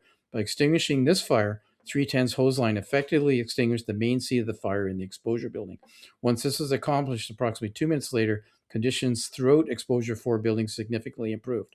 Now, how did fire get in the laundry room in the basement of Exposure 4?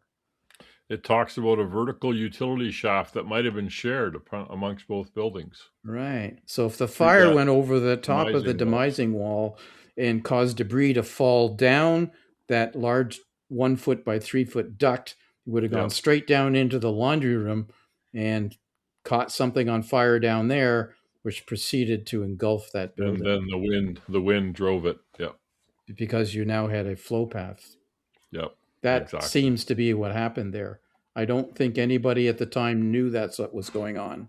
Say about the same time, a burst length occurred in Engine 283's hose line while they were extinguishing fire on the second floor of the original fire building. The members were unaware of the burst length, which occurred just inside the front entrance to the building, at a point where the back end of the lead length of hose contacted a superheated wrought iron handrail, which is exactly what occurred to 257's hose line on the second floor of Exposure 4. Engine 283 had just experienced a loss of pressure in the hose line when a transmission from the Battalion 58 chief informed members they had a burst length. So he must have saw it from outside or something, and ordered them to leave the building. Members of Engine 283 backed their hose line out as their vibra alerts activated. 24 minutes after the time of the call, Battalion 38 and Field Comm 1 transmitted they were on scene. The Battalion 38 chief assumed the role of the resource unit leader. 1 minute later, Engine 290 chauffeur shut down the water supply to Engine 283's hose line. Members of Engine 290 removed the burst length and attached the new nozzle on the second length. The original nozzle remained on the burst length, which was moved from the front door. The Engine 290 chauffeur recharged the hose line, and Engine 290 relieved Engine 283 and entered the original fire building. There's trap members on the second floor of Exposure 4. So while taking refuge in the bathroom, the Rescue 2 officer transmitted, "We need a line open on the top floor now." I'm sure it was a lot more urgent than I just read it, though. Yeah, most likely. I'm not going to try to imitate it because it won't sound good. What's your best New York accent there? I don't have one of those either. But they needed water. Upon hearing members out in the hallway, the Rescue 2 officer exited the bathroom and met the Engine 257 officer, who had been severely burned from the extreme heat in the hallway near the top of the stairs. Rescue 2 officer transmitted again that they're on the top floor. They need a line up there, and there's 2 or 3 guys in the 2-3 corner, meaning the corner of Exposure 2 and Exposure 3. The Engine 231 officer transmitted 231 to Rescue 2. We're putting the ladder up to the rear right now. We're putting the ladder up to the window right now. Get to the rear. Engine 231 assisted in moving the 20-foot straight portable ladder from the yard to the rear deck. This ladder was then placed against the rear second floor bedroom window of Exposure 4. by Rescue 2 roof and OV firefighters to allow members a means of egress. During this time, the squad roof firefighter operated in their rear bedroom and continued to search for a means of egress. The roof firefighter found a rear window and vented it to create an egress point for the trapped members. After venting the window, the Squad 252 firefighter left their rear bedroom and went back into the hallway, where he met a member of Ladder 103, who was the roof firefighter, who had been forced to the floor by the extreme heat. The Squad 252 roof firefighter informed members on the second floor there was a means of egress and led them to their rear bedroom window.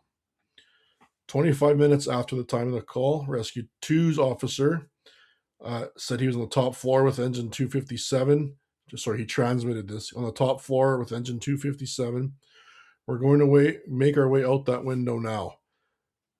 The engine 231 officer depressed the emergency alert button on his handy-talkie and transmitted, "Mayday, mayday, mayday. 231 to command with a mayday." After acknowledgement by the IC, the engine 231 officer transmitted, "We got guys operating on the top floor. We got a ladder to them. We need another line back here in the exposure. Exposure number 3, we need another line back here." Rescue 2's officer transmitted, "Got some guys up here. I'm bringing them to the window." During this time, engine 257's officer made repeated attempts to account for engine 257's members. Despite suffering severe burns, he was reluctant to leave without accounting for his entire unit. 27 minutes after the time of the call, engine 257's officer transmitted, "257 to backup." This was the first transmission made attempting to contact firefighter Timothy Klein. The engine 257 officer made 4 additional transmissions trying to contact firefighter Klein. The battalion 58 firefighter transmitted, "257 backup, where are you?" So looking at the pictures of the rear of the building, you can see it was 2 separate decks, but they were adjoined. But the stairways actually went up the sides of the building to the deck, not the back. So whether it was a short yard or something, I don't know. So they actually put a ladder up to the deck from the ground, and then 2 ladders from the deck, which fortunately they extinguished and didn't burn away, to that second floor window. So it's a good picture there. And you can actually see the flow path from the fire building going diagonally up the broadside Charlie or 3 wall all the way up to that window. You can see where the siding's all melted and the flow path was from the flames going up there. Okay, now we're going to talk about the trap members leaving the Exposure 4 building. So once at the window, the trap members made their way out and down the portable ladder. The Squad 252 roof firefighter exited first, followed by the Ladder 103 roof firefighter, the engine 257 officer, and the Rescue 2 officer. And I can guarantee you the Rescue 2 officer, being the last guy, was not by accident. It's not clear until the rescue says it's clear. Yeah. 29 minutes after the time of the call, the Rescue 2 officer asked command to account for the members of engine 257. Since the Battalion 58 chief had already confirmed that engine 257's control firefighter was out of the building, the chief responded that he was looking for the nozzleman and the backup. The Rescue 2 officer answered, "All right, I've got the officer, just account for those 2 guys." He then confirmed that the members who had been seeking refuge on the second floor were out of the building and in the backyard. 2 minutes later, Ladder 170 chauffeur transmitted, "Second floor, it just into the first floor," which was the rear second floor bedroom collapsing into the first floor in the original fire building. This message was not directed to anyone in particular, and nor was it acknowledged by anybody.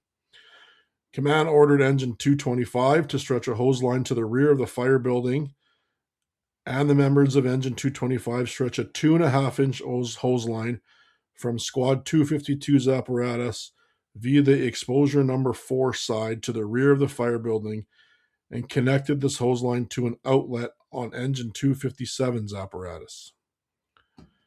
At the same time, they were searching for firefighter Timothy Klein. Battalion 58 chief transmitted via handy-talkie that he was looking for engine 257's backup. After receiving no response, the Division 15 chief called the Rescue 2 officer and said they were looking for the backup of engine 257 and they can't find him, and he's in the building Rescue 2's officer was in. The Rescue 2 officer then made 4 attempts to contact the firefighter Timothy Klein directly on the handy-talkie. Uncertainty on the fire ground on the whereabouts of where engine 257's backup firefighter caused members to re-enter the Exposure 4 building. They were searching for Timothy Klein. Rescue 2's roof firefighter climbed the portable ladder from which members on the second floor exited. While at the top of the ladder in the window, the roof firefighter informed the Battalion 39 chief that conditions on the second floor had improved and that there was a need to re-enter to search for firefighter Klein. Battalion 39 transmitted asking command if they want everybody out of both sides of the dwelling or just the one side, the original fire building. This message was never acknowledged by command. A minute later, the Rescue 2 Irons firefighter said, "All right, we got to stay in there looking for him, Chief." The Rescue 2 chauffeur transmitted, "Chief, did we find engine 257's backup?" The Division 15 chief responded, "We have not found him yet." Rescue 2's roof firefighter entered the second floor window, followed by the Squad 252 forcible entry firefighter. Both members began a search of the second floor. The Squad 252 forcible entry firefighter exited their rear bedroom and searched towards the front of the second floor. The Rescue 2 chauffeur entered the front door of Exposure 4, ascended the stairs to the second floor. While in the hallway on the second floor, the Squad 252 firefighter heard a pass alarm and proceeded to the front bedroom. The Battalion 39 chief called command, asking whether someone could confirm that engine 257 backup had been accounted for. The Rescue 2 officer asked members whether they got to the second floor to conduct a search. 2 minutes later, the Rescue 2 officer informed the members they're staying the second floor, possibly halfway to the rear. The Rescue 2 roof firefighter said, "Yeah, we're in the bathroom. I'm in the rear where the window you came out of. We're going to take a look." The Division 15 chief informed the Squad 252 officer that firefighter Klein was missing and ordered the squad officer to utilize portable ground ladders to search the Exposure 4 building. So typically this would be the job of the fast truck, but I think they got tied up with the firefighter who dove out the window. Yeah, with the other guys. Yeah. And I mean, this is also the job of the rescuing squad. So the fast truck's tied up. They're using the rescuing squad to do all the searching for the downed firefighter. So after the squad acknowledged that they had to search for him, the Battalion 58 chief transmitted, "The last known location of the 257 backup is the second floor at the top of the stairs. The Squad 252 firefighter found Timothy Klein in the front bedroom of the second floor. The Squad 252 firefighter found firefighter Klein in the front bedroom of the second floor. The firefighter moved back towards the doorway and called to the Rescue 2 chauffeur. When firefighter Timothy Klein was found, his SCBA facepiece was not donned and his helmet was not on his head, but hung by the chin strap from his forearm. After firefighter Klein was removed from the building, it was determined that his SCBA cylinder was empty, his SCBA regulator was in the open position, and his facepiece was missing the left voice emitter. Rescue 2's chauffeur transmitted via the handy-talkie, "Mayday, mayday, mayday." Rescue chauffeur with a mayday and notified command that the missing member had been found on the second floor. IC ordered the stairs be cleared to facilitate removal.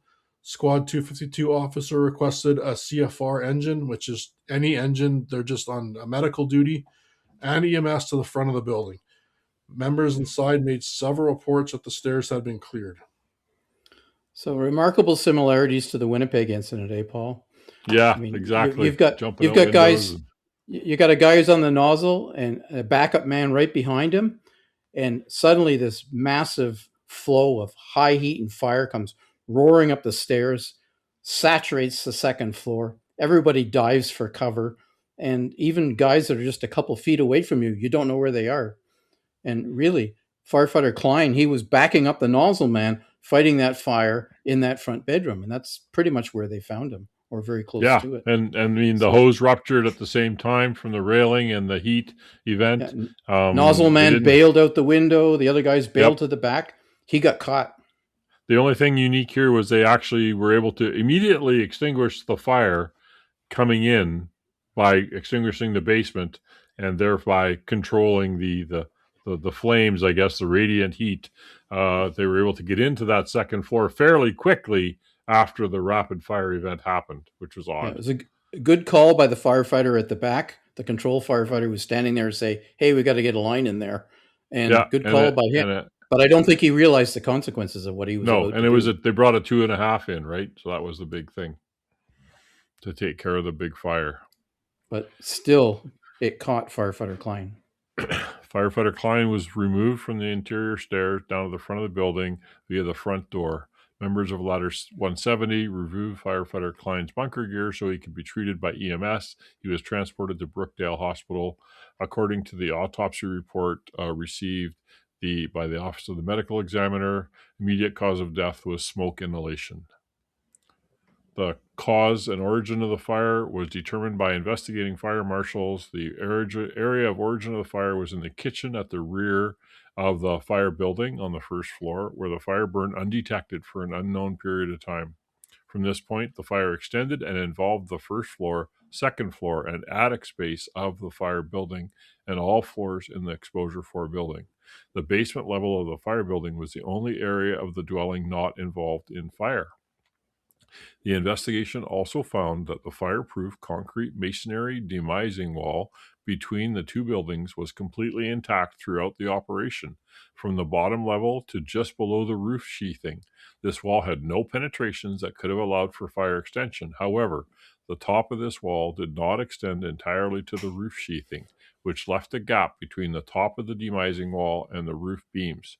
Charring and burn patterns in the attic spaces confirmed that this gap at the top of the demising wall was where the fire initially extended from the fire building into exposure 4. So probably those service chases were back to back on the demising wall, right?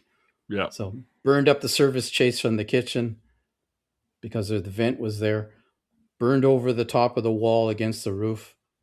Material dropped down the other service chase into the basement. And the service chase is closed except for in the basement where services go in and out of it. But it's closed on the first and second floor behind a closet or something. Right. So we're going to talk now about the critical factors that affected this fire and some of the concerns that were brought out in the report. And we're not too far away from talking about some of the recommendations too that FDNY is going to bring in after this. Anyway, so this chapter of the report talked about 6 critical factors that were believed to influence the outcome of this particular operation in April of 2022 in New York City. The impact of wind conditions on fire behavior, the formation of a low intake, high exhaust flow path, the use of alternative access points for extinguishment,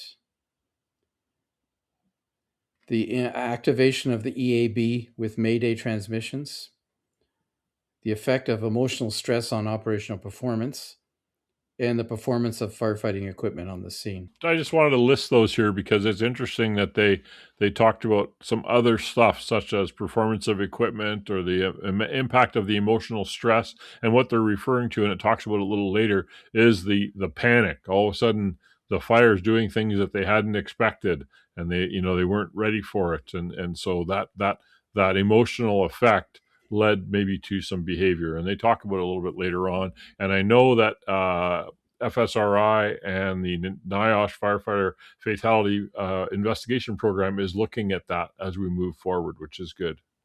Yeah. Well, one of the main jobs of incident command is to try to understand the fire and predict where it's going and what's involved and so forth. That's one of their main jobs, and that way they can apply their resources effectively and get ahead of it, right? And when you're in a situation like this where you're not completely understanding what's going on, maybe, it can be quite stressful because you're chasing it, right, as opposed to getting ahead of it. This is can happen anywhere fire, right? I mean, any town, we had New York City. I mean, all the king's horses and all the king's men couldn't control it and stop it in time. Yeah. That's it could affect anybody, and we're already pulling similarities. It's similar to that one in Wyoming or something. It was too, that was on the edge of town in a kind of a Yep. weird shape fourplex or something. Very similar. Yeah. That was in a knee wall, that fire was, and they just didn't know that. Yeah, and it burst out of the knee wall and killed the two Yeah. firefighters on the top Yeah. floor. But we often talk here about crew resourcing and undermanned crews and how that's a major factor in being able to have enough staff on scene to do RIT teams or fast teams or to do any of these other jobs like laddering the building and so forth. That's not a situation here. They had lots and lots of manpower resources, lots and lots of other resources, and they were doing all the things that they normally do very, very well, but it wasn't enough in this case. Anyway, let's talk about the impact of the wind conditions on the fire behavior. Again, this is coming out of FDNY's internal report. The severe impact of wind on the fire conditions at this incident proved a critical factor throughout the operation. Remember, the wind was pretty significant during that afternoon. As confirmed by video evidence that was collected from various perspectives, probably pedestrians and other folks, a powerful sustained wind condition was present before the units arrived and continued until after the fire was under control. As confirmed by analysis and modeling conducted by FSRI, the wind conditions increased the oxygen supply to the fire and enabled rapid and sustained fire development. While firefighting members were operating at the front of the building might not have been immediately noting this extreme wind due to the varying structures blocking the direct air movement, example, the buildings, the construction barriers or up fences, the unusually heavy smoke conditions in the street was a direct result of the wind conditions on the opposite side of the building. Remember, it was on the 2-3 corner, the Bravo Charlie corner is where the wind was coming in from. This smoke condition blanketed the street and had the effect of obscuring the fire building from view. That warehouse fire there we talked about a couple episodes ago, right? The incident commander couldn't see the building a lot of the time because of smoke. It was a factor there too. Anyway, the smoke condition blanketed the street and had the effect of obscuring the fire building from view, and the heavy fire condition outside and in front of the building would have indicated a strong wind was impacting the building. I think they knew the wind was there, but they may not have expected the consequences. According to historical weather data, which was confirmed by video evidence, the wind was blowing towards the building at an angle from the east, traveling onto the exposure 2-3 corner of the fire building, which was the rear of the exposure 2 side, in other words, coming down that alley in that back corner, and which of course blew the fire towards the exposure 1-4 corner, which was the front of the building. And the sustained wind speeds were 23 miles an hour, 37 kilometers an hour, and that is very significant winds they've discovered through study, and with gusts up to 30 miles an hour, 48 kilometers per hour. So a very significant wind. The wind direction affected conditions in the fire building from 2 distinct directions, from the rear to the front, so pushing fire from the rear towards the front, and from the exposure 2 side, in other words, the fire building, towards the exposure 4 building. So it had 2 effects: push the fire frontwards in the building and push the fire to the right into the exposure. So this wind impacted fire movement varied throughout the incident and affected the operation differently depending on the location where you were in the building. The rear and exposure 2 side of the building were on the windward side, which experienced higher pressure. Openings on these sides functioned as air intakes, like BPV, right? So the front and the exposure 4 sides of the buildings were on the leeward sides, which experienced lower pressure. Openings on these sides functioned as air exhausts. Specific effects of these dynamics were described in the following sections. So we'll revisit this a little bit later. The effects of emotional stress on operational performance. After analyzing interviews, handy-talkie transmissions, and video recordings, the firefighter investigation, I think it's fire fatality investigation team, determined that most of the personnel involved in this incident had operated under conditions of extreme emotional stress.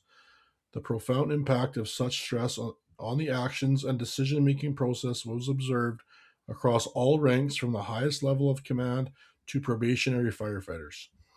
The interview process revealed that many members did not realize the high level of stress which they had been operating. Emotional stress refers to the strain one experiences from the emotional or psychological pressures and can significantly affect firefighters working on the fire ground. Managing incidents involving members in distress. Recommendation number 1. Require that every time a Mayday is transmitted, the IC must announce the Mayday on the handy-talkie and on the appropriate department radio borough frequency.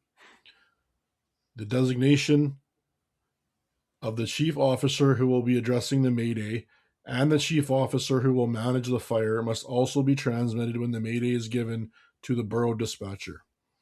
The borough dispatcher will prompt the IC if these designations are not the designations of these chiefs are not identified. So they wanted to make sure command divided the incident, one into the rescue of the Mayday and one into controlling the fire. So I think that's what they were trying to do there. And I think they want to make sure that everybody knows who's in charge. Of which part. Yep. Yeah. The findings that led to the recommendation. A Mayday transmission was not given for a missing member over the handy-talkie or over the department radio borough frequency. Previous fires with Maydays in which the IC delegated the tasks of managing the fire and the Mayday to specific chief officers demonstrated a level of success that suggests it should be deemed a best practice. Chief officers on scene, as well as chief officers still responding to the incident, were either unaware a member was missing or under the impression the missing member had been located. Recommendation number 2, institute a training guide to help identify members in distress and organize a clear plan of action to be taken by the IC and the FAST group supervisor. Members with knowledge of members in distress shall convene to exchange information away from the fire building about the last known location, the direction of travel, the status of air, the physical condition, and any other pertinent information that could aid in a coordinated rescue effort. This vital information must be relayed to the IC and the FAST group supervisor. They should develop procedures for members in distress. These search procedures should define how and what areas to search and be understood by all units operating. The findings that led to the recommendation: the IC did not designate a firefighter locator officer or a FAST group supervisor. There was confusion about whether all members were accounted for and which ones were receiving treatment from EMS. And current FDNY procedures do not adequately address searching tactics for lost or missing members. Yeah, so that's why I wanted to do this episode, right? Because there's a lot of important lessons to be learned in this episode. Sure. So this is a recommendation revolving around fire behavior. So recommendation number 3, issue a new chapter for the Fire Dynamics Training Bulletin. So that's an internal FDNY document that comprehensively explains how fire travels in all structures and occupancy types. This document, Chapter 5, Fire Travel, in the Training Bulletin on Fire Dynamics, will provide critical information regarding the dynamics of fire travel in all structures and occupancy types. Specifically, the following recommendations will inform this document. First, make clear the potential impact of a wind condition at fires in structures of all sizes, all heights, and all occupancy types. In other words, understand your structures. Number 2, identify the various potential warning signs of a wind-impacted condition, including heavy smoke conditions present outside the structure at street level.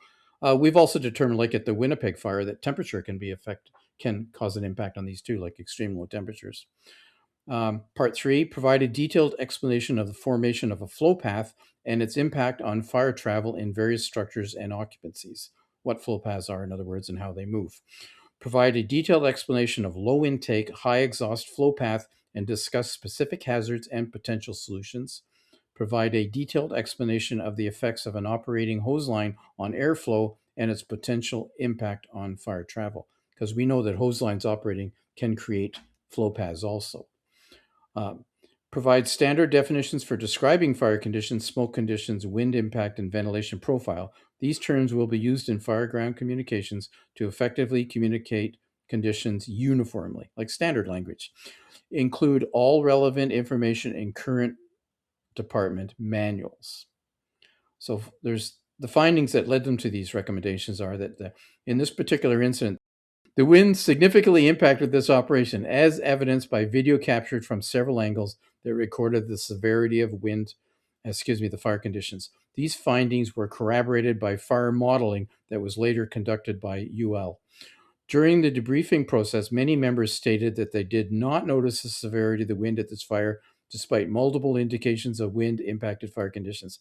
We've talked about this before, Paul. When you're a firefighter and you got an axe in your hand and your job is cut down this door or whatever, you're laser focused on what you're doing, and you're not got the big picture, which is so important as to why you need chiefs in charge of different areas, and you need people who are standing back getting the whole picture.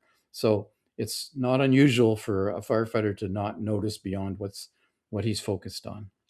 Unfortunately, it's a trend in these line of duty deaths that we get, is that this lack of situational awareness, as Dr. Rich Gatsaway would call it. Yeah. So related, recommendation number 5, develop and institute a training program to provide a better understanding of the impact of wind conditions and how to identify potential threats. So coming out of that, develop standardized terminology describing wind conditions to be added to training programs and firefighting procedure manuals, similar to what there's already said. Utilize the results of computer model research conducted by UL's FSRI and acquire and develop additional examples for this training. And again, findings that led to those recommendations. The results of the computerized modeling research by FSRI demonstrates that wind speeds in front of the building were less dynamic than wind speeds impacting the fire from the rear. Many members reported not thinking there was significant wind concern at this fire. Members subjected to the higher wind speeds in the rear did not report that information to the IC. Currently, the roof firefighter section of the high-rise multiple dwellings firefighting procedures is the only one of its kind amongst FDNY's manuals to direct members on how to report wind conditions to the inside team of the IC. That's one of the major functions of the roof firefighters. So that's why it's there, but probably they're saying needs to be better understood by other members too. You want to do something, Doug? No, I'm just going to jump in. I got to take off. So you guys can do the rest without me, which, I mean, most people will probably stop listening now if I'm going to leave, but I love it. The one thing I did want to back say again. about this was this fire, I think, was very eye-opening in the fact, like in high-rise fires, they always considered wind because you're up high and it's windy. But in these small 2-story private dwelling fires, the wind wasn't ever in people's train of thought. So with it being super windy off the water there, it was not something they expected. And I think they've learned their lesson, and unfortunately it needed a lot of people to get injured and one person to die for them to have the eye-opening, like, oh my God, let's figure this out. Because it was an attached structure. That's the trick here, is that it really was a single structure, but they treated it as a separate structure. And There's that's also probably what surprised a very good video done by this. I think you alluded to it by FSRI. retired now Chief Frank Lieb from, I think it was FDNY and FSRI together, but Yep. Chief Lieb was the one narrating and presenting it all. It was really good explaining things, and it gets a little confusing listening to us without pictures and everything, and the video explains the whole thing like we did. Yeah. So once you're done listening to us and we get the check for you listening, go watch the video. Yeah. So Excellent. anyways, I have to go, so you guys do the rest without me. I'm happy to be back, and we'll Thanks, Doug. That was good to get some insight from him on FDNY. So one of the other issues about wind in this, and they alluded to it, that the guys in front and wind affected by buildings and stuff. So this wind was coming in off the water, like they said, but it was also funneling down between rows of houses through backyards. And and anybody who's been around buildings understands that you can have the wind in the open area is, 10 miles an hour. And then you get between two buildings and suddenly it's 20 miles an hour just because it's affected by the buildings. And when you stand in front of the house, it's not windy because you're protected. You're in the eddy, in the ebb of the house, right? So you don't feel it standing at the front door. Yeah. So they say the wind was 20 miles an hour gusting to 30. It might have actually been higher around the house because of the effect of the funneling. So, exactly. Yeah. So hose line operations, I just selected the recommendation areas that were most pertinent in my mind. So anyway, hose line operations, they want to revise the FDNY manuals to ensure the engine officer considers the direct and impact of wind conditions and when determining the location and path of a hose line. The first hose line at an operation should be stretched via the access that would provide the quickest and most effective attack on the fire. The quickest access may be an alternative entry point, such as a back door. In situations involving wind conditions, the engine officer must consider the direction and impact of wind condition in determining the location and path of the hose line. Stretching and operating the hose line with the wind behind the stream will facilitate rapid fire extinguishment and provide greater protection for operating members. I says they know from studies, and this comment you've heard before, and you've seen it before, that if you're attacking like up a hallway into a fire where the wind and the flow path's coming at you, you can easily be overwhelmed, even by a large hand line, even with a large hand line, I should say. Whereas being on the other side of it and coming in with the wind, you can be far more successful. You've heard that before. We've talked about fire situations, for instance, like standing at the top of a basement stairway with a basement fire and trying to fight the fire from that location. Yeah, is often unsuccessful. You can get severely beat up. Yeah, if you can find a window that's on the downwind side and come in for spray water from that side, it's much more effective. Upwind side. Upwind side, sorry, not downwind, Yep. upwind. Yep. Carry on. So, the results that led to the research conducted by FSRI, Fire Research Institute, Fire Science Research Institute on Governor's Island in 2008. So we're talking a long time ago here. And this is really worth the watch, firefighters. If you haven't watched it, the Governor Island's tests on the FSRI website are definitely worth it. They learned a lot about fire behavior there. Governor's Island was a whole bunch of buildings that the city gave to the fire department, and a bunch of colleges and FSRI got together and did tests. And, can you actually push fire? How does it extend? All that kind of stuff. It's definitely worth the learning from that. Anyway, wind impact. But FDNY knew about this. They were part of it, weren't they? They did. They were there for the tests. Yep. So kind of our memories are short, right? Yeah. Wind impacted fires support the benefit of introducing water into the fire area with the wind behind the stream, right? You get a lot more water into that fire area if you go with the wind. Recommendation 7, reinforce the danger of a burst length of hose resulting from prolonged contact with extremely hot objects such as metal railings. Members should remain aware of this danger and be familiar with best practices to avoid it, including using the hose line to cool the surface or ensuring the charged hose line is not left in contact with the surface. I actually was on the NFPA hose committee for several years during this time, actually. And there was all kinds. We had numerous issues with hose melting. Over the years, we've changed our fire hose. We've changed from polyester cotton to an all poly or all nylon hose, and they're great. They're lighter. You don't have to clean them as much. They don't mildew, all this kind of stuff. You don't have to dry them, but they are subject to heat damage, The Bureau of Alcohol and Tobacco and Firearms did a bunch of tests, and along with some other colleges, did tests. And actually, even though they're flowing water, it doesn't matter. And actually, what happens is the outside layer weakens, and the outside layer on the modern hose really holds the inside layer together. So if you damage the outside layer, the inside layer can burst even without heat, just from the pressure, because it's a protector. So anyway, they're trying to change the test for hose. The test in North America is just a hot surface on a hose for a certain period of time without it damaging or bursting. The European test is a burner, like they do fire boots. So there's some talk about that. But anyway, you can wet the hose before you go in, helps as well. Yeah. Well, we no longer use double jacket hose, right? Because of weight, stiffness. And it's still double jacket. It's called that. But it's basically the liner is fused into the outer part of it, and it's virtually single jacket. Really, it is almost. I mean, okay. It may still be called double jacket, but it's not like the old double jacket hose where it was thick and stiff. It's not like that. The interior liner is not rubber; it's synthetic. Yeah, that's right. And which is fused to the inside jacket, and then the outside jacket around it.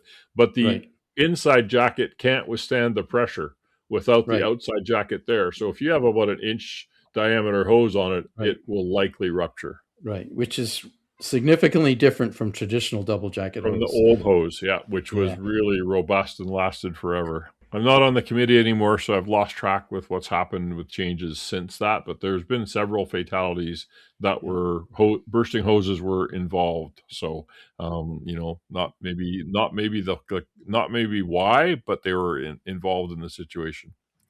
So at this call, two separate hose lines at this operation suffered burst leaks after contacting hot rod iron railings inside the buildings. In one instance, many members specifically called the railings were red hot. So like they were really hot. So I don't know, engineer, what's a red hot wrought iron? What temperature is that? 1,000 degrees? Mighty warm.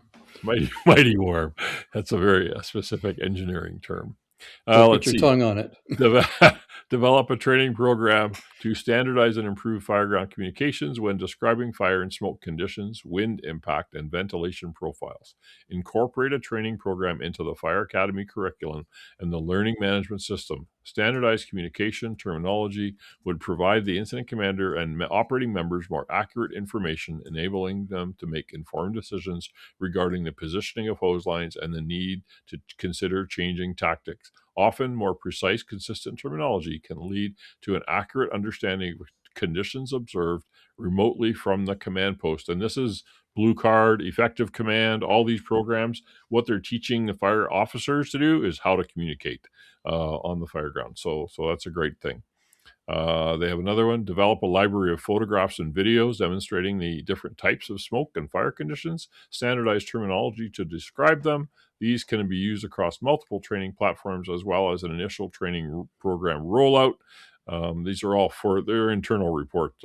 So why? Currently, there's no common terminology to describe smoke and fire conditions in the FDNY. Several members reported over the radio that they needed a line in the rear without providing additional critical information, such as the conditions found that required a hose line to the location where it was needed. They just asked for it, but they didn't provide enough description to maybe prioritize it happening. So there were a number of Maydays in this incident, and so they're going to talk about that now. So recommendation number 9, develop a new chapter for the communications manual that is dedicated to emergency handy-talkie transmissions. So that would be reference to chapter 15, emergency handy-talkie communications. In this new chapter, they're going to talk about providing policies and procedures that govern Mayday and urgent handy-talkie transmissions and the use of the emergency alert button. In particular, this document will draw from the following recommendations. Introduce the term self-Mayday to describe a situation in which a Mayday is transmitted by a member who is in a life-threatening situation. Remember, in this incident, there were two types of Maydays happening. There were ones that were generated by the members who were trapped, and there was another one for sure that was generated by a chief who was noting that he had people he was concerned about.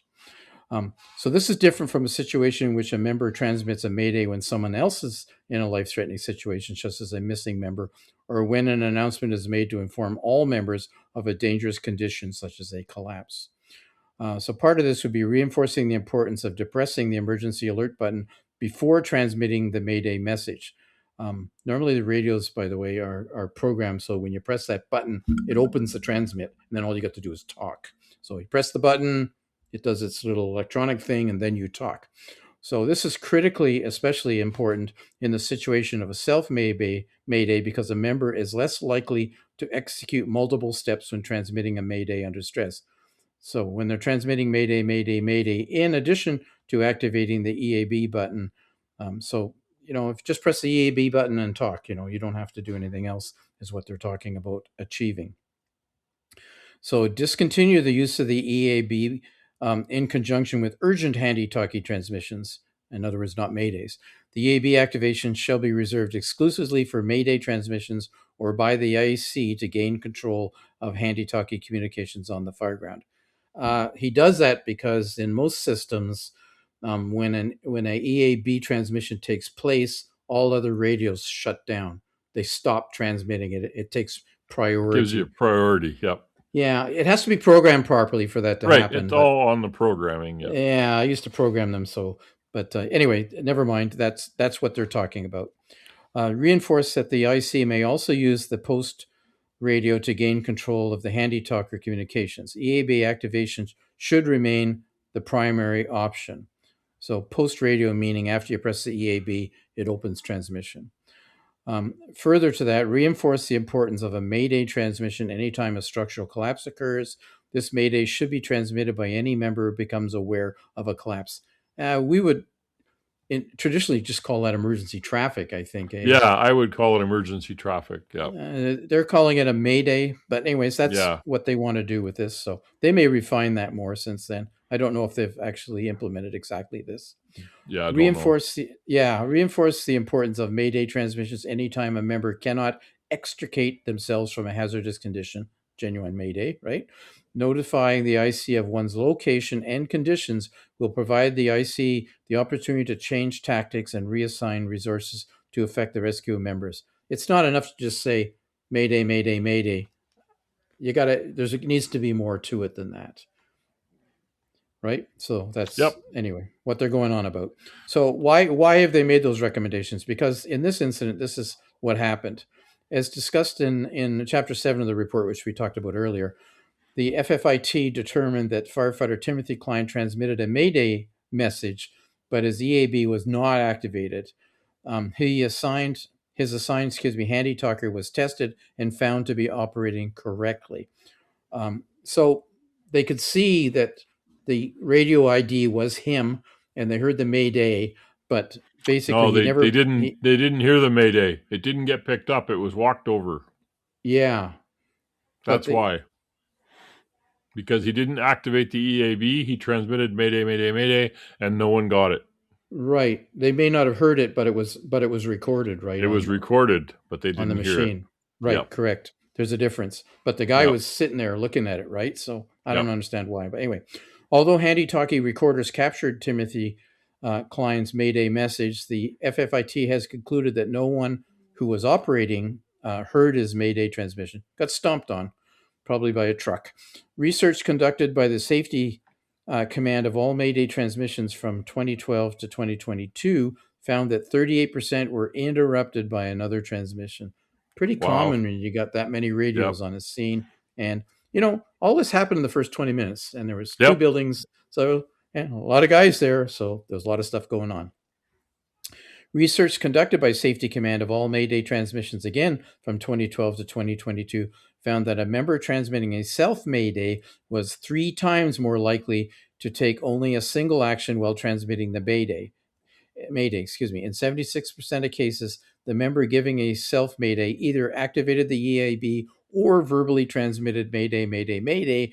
In only 24% of those self-Maydays did the member take both actions. In other words, press the EAB and say Mayday, Mayday. So clearly training issues there. When the self-Mayday member did not activate the EAB, the member was more likely to have one's message interrupted, for in some cases, not having one's Mayday received, in fact.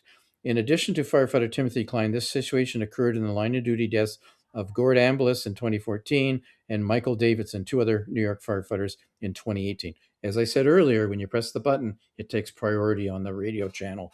And if you don't do that, it doesn't. During this operation, members operating in the rear of the fire building were aware of a collapse of the second floor into the first floor. That would have been in the kitchen area. No members transmitted a Mayday for a floor collapse over the handy talker, although it was mentioned and was cut off. Remember, there was a transmission that was made and it was never acknowledged. They say that earlier. Several members were in an extremely hazardous location because of the collapse. They should have notified the IC that they could not leave the location due to the intense and rapid expansion of fire conditions. A member operating in a unit subjected to a dangerous fire event is not answering repeated attempts to contact the member via handy-talkie. And interestingly enough, these Mayday transmissions and getting walked over. So there's a podcaster, a YouTuber called Captain Steve with 3 E's, and he does airline emergencies. And he analyzes a lot of airline emergencies, and he takes reports like the NTSB and stuff like that and talks about them. And his biggest, it's a great video. Yeah. The problem is he says is that the airlines are still using primitive radio transmissions and they're getting walked over.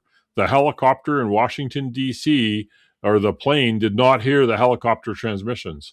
and they got walked over, and helicopter transmissions didn't get picked up either, resulting in the death of 67 people. So, these little procedures like programming your radio correctly and using an EAB, unfortunately, end up being important because we depend on the technology today. Yeah. And you may find that was an issue in the LaGuardia too, because they tried. Yeah, that's the one. There was broadcasting at LaGuardia to try to stop the fire truck from entering the runway. And yes. The fire truck. Yeah. It was communications again. Yep. Yeah, not Washington, LaGuardia. Nope. I was referring to. So, Washington it was as well. That was the helicopter, yeah. But then LaGuardia is New York. You're right. Yeah. Big issue.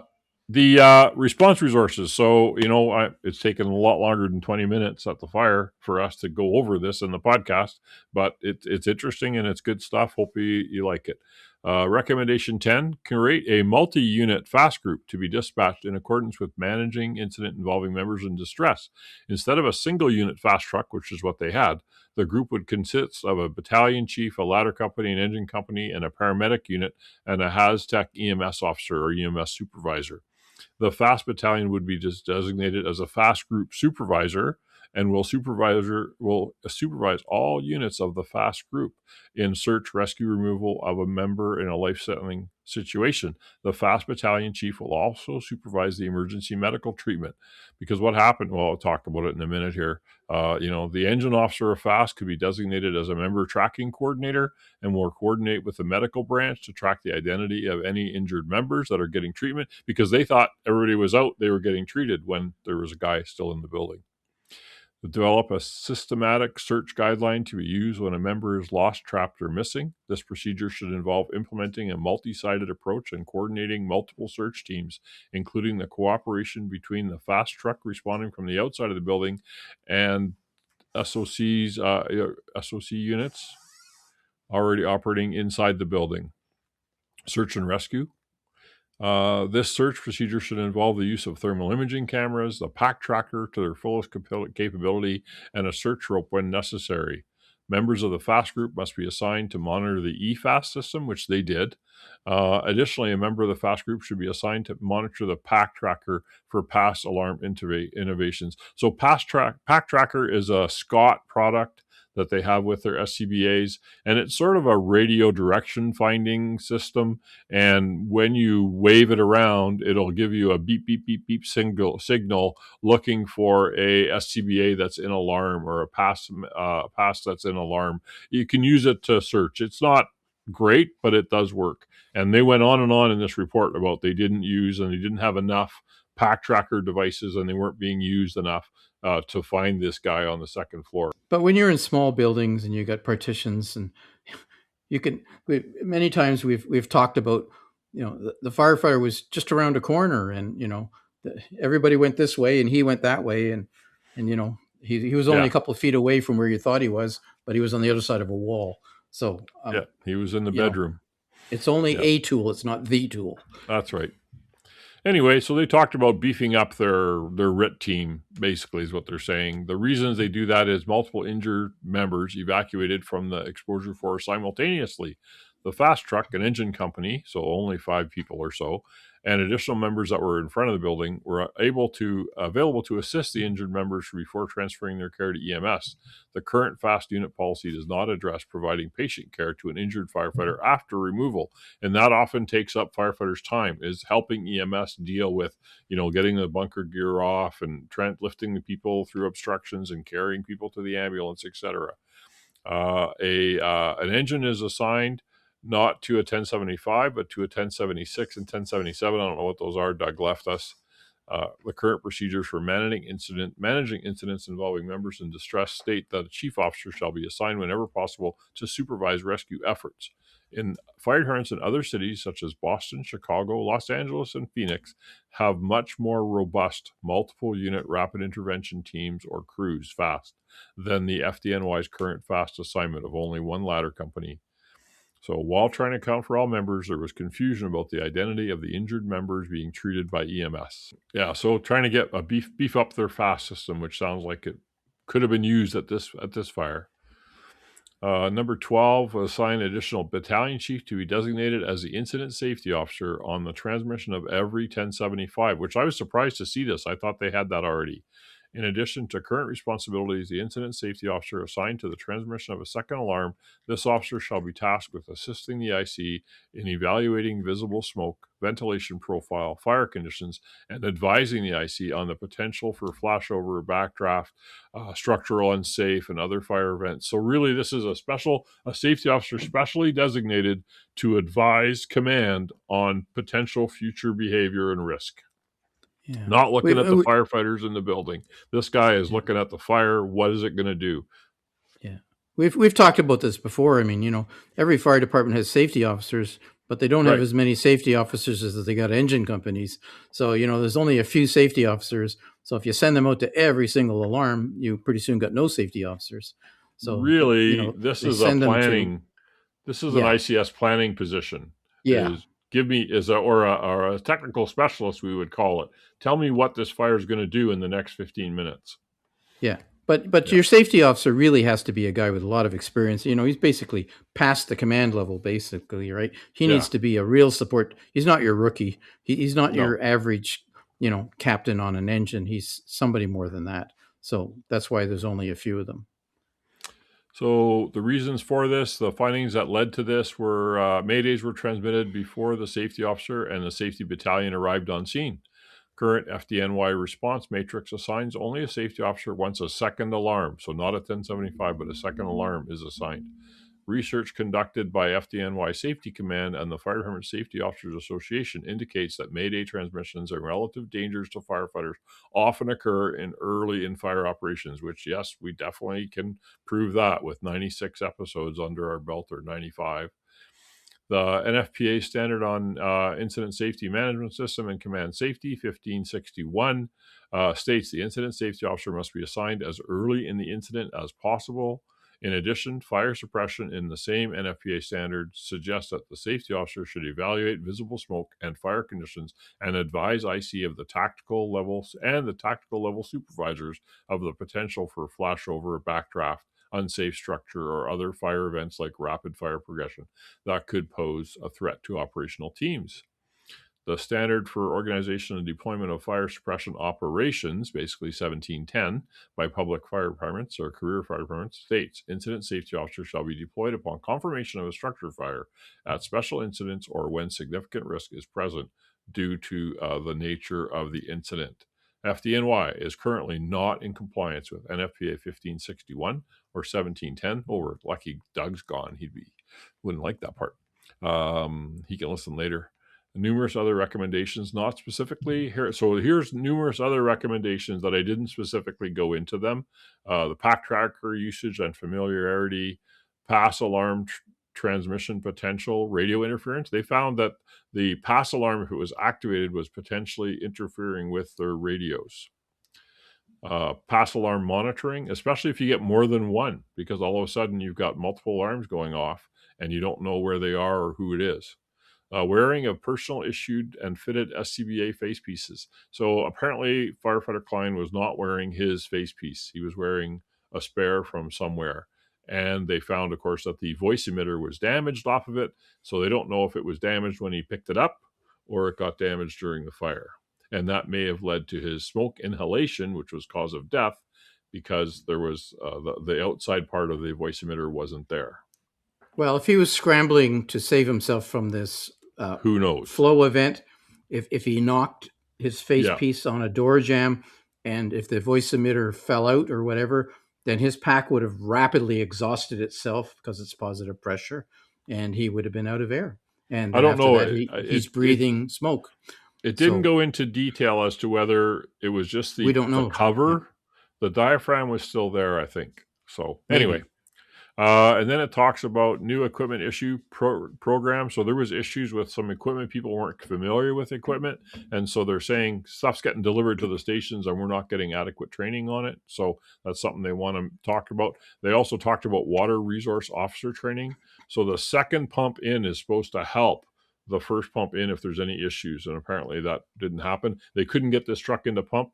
They actually went on and on and on about this pump, which has had numerous problems going into pump, and there's been like 4 calls that it had gone to where it wouldn't go into pump. There's obviously a mechanical issue with it, and they were trying to figure that out, so I didn't put all that in there. Why couldn't they have just used hydrant pressure? I don't understand. Well, it would be low. Had no maybe. water. So yeah, I mean, my last city assignment, we only had 60 psi, which ain't much. That's at the hydrant. Right, but yeah, You get that to the nozzle with a smooth bore, you've still got water. Yeah, you could have just let it go through, or throw a line to another. I wouldn't have disconnected the truck. I would have just connected the one truck to the other and then pumped. Yeah, pumped it through. Yeah. Anyway, but this is whatever. And we're armchairing here. Yeah, they also talked about clear terminology for lower levels, because there was confusion between walkout basement and which floor was which, and so that led to some confusion. They talked about that too. We've certainly talked about that ourselves before. Yeah, so that's it. That's a wrap. No, there's no rocket science here, and unfortunately, that seems to be the case. There's a lot of these are factors that keep repeating themselves, incident after incident that we look at. And and this is a fairly recent incident, 2022, and it's a not small fire department. And so biggest in the country, I think. Yeah. Or in North America. And not small in the world either. So, you can't all experience these incidents yourselves and have these kind of outcomes before you learn. So the way to learn these outcomes is to be a student of mistakes that others have made. Put those in your head, recognize the situation when you see it, learn, get the experience, and do the right thing by avoiding the situation if you can. I hope that helps anyways. Yeah, exactly. So thank you for listening to another episode of the Emergency Traffic Podcast. We appreciate your interest and hope that you continue to find them interesting and informative. We're here merely to spread the word in case you haven't read the report. Give us a star, a like, or a thumbs up on the app that you use to listen to us. They mean a lot to us, and they help the algorithms for other people to learn about our podcast. You can follow us on Twitter at Podcast Traffic, our Facebook page, Emergency Traffic Podcast, and Instagram. You can email us at emergencytrafficpodcast@gmail.com. Now, as Sergeant Phil Esterhaus always used to say at the end of Hill Street Blues, let's be safe out there. And watch the wind. I'll add that part. Which way's the wind? Put the wind may the wind always be at your back and the seas be calm.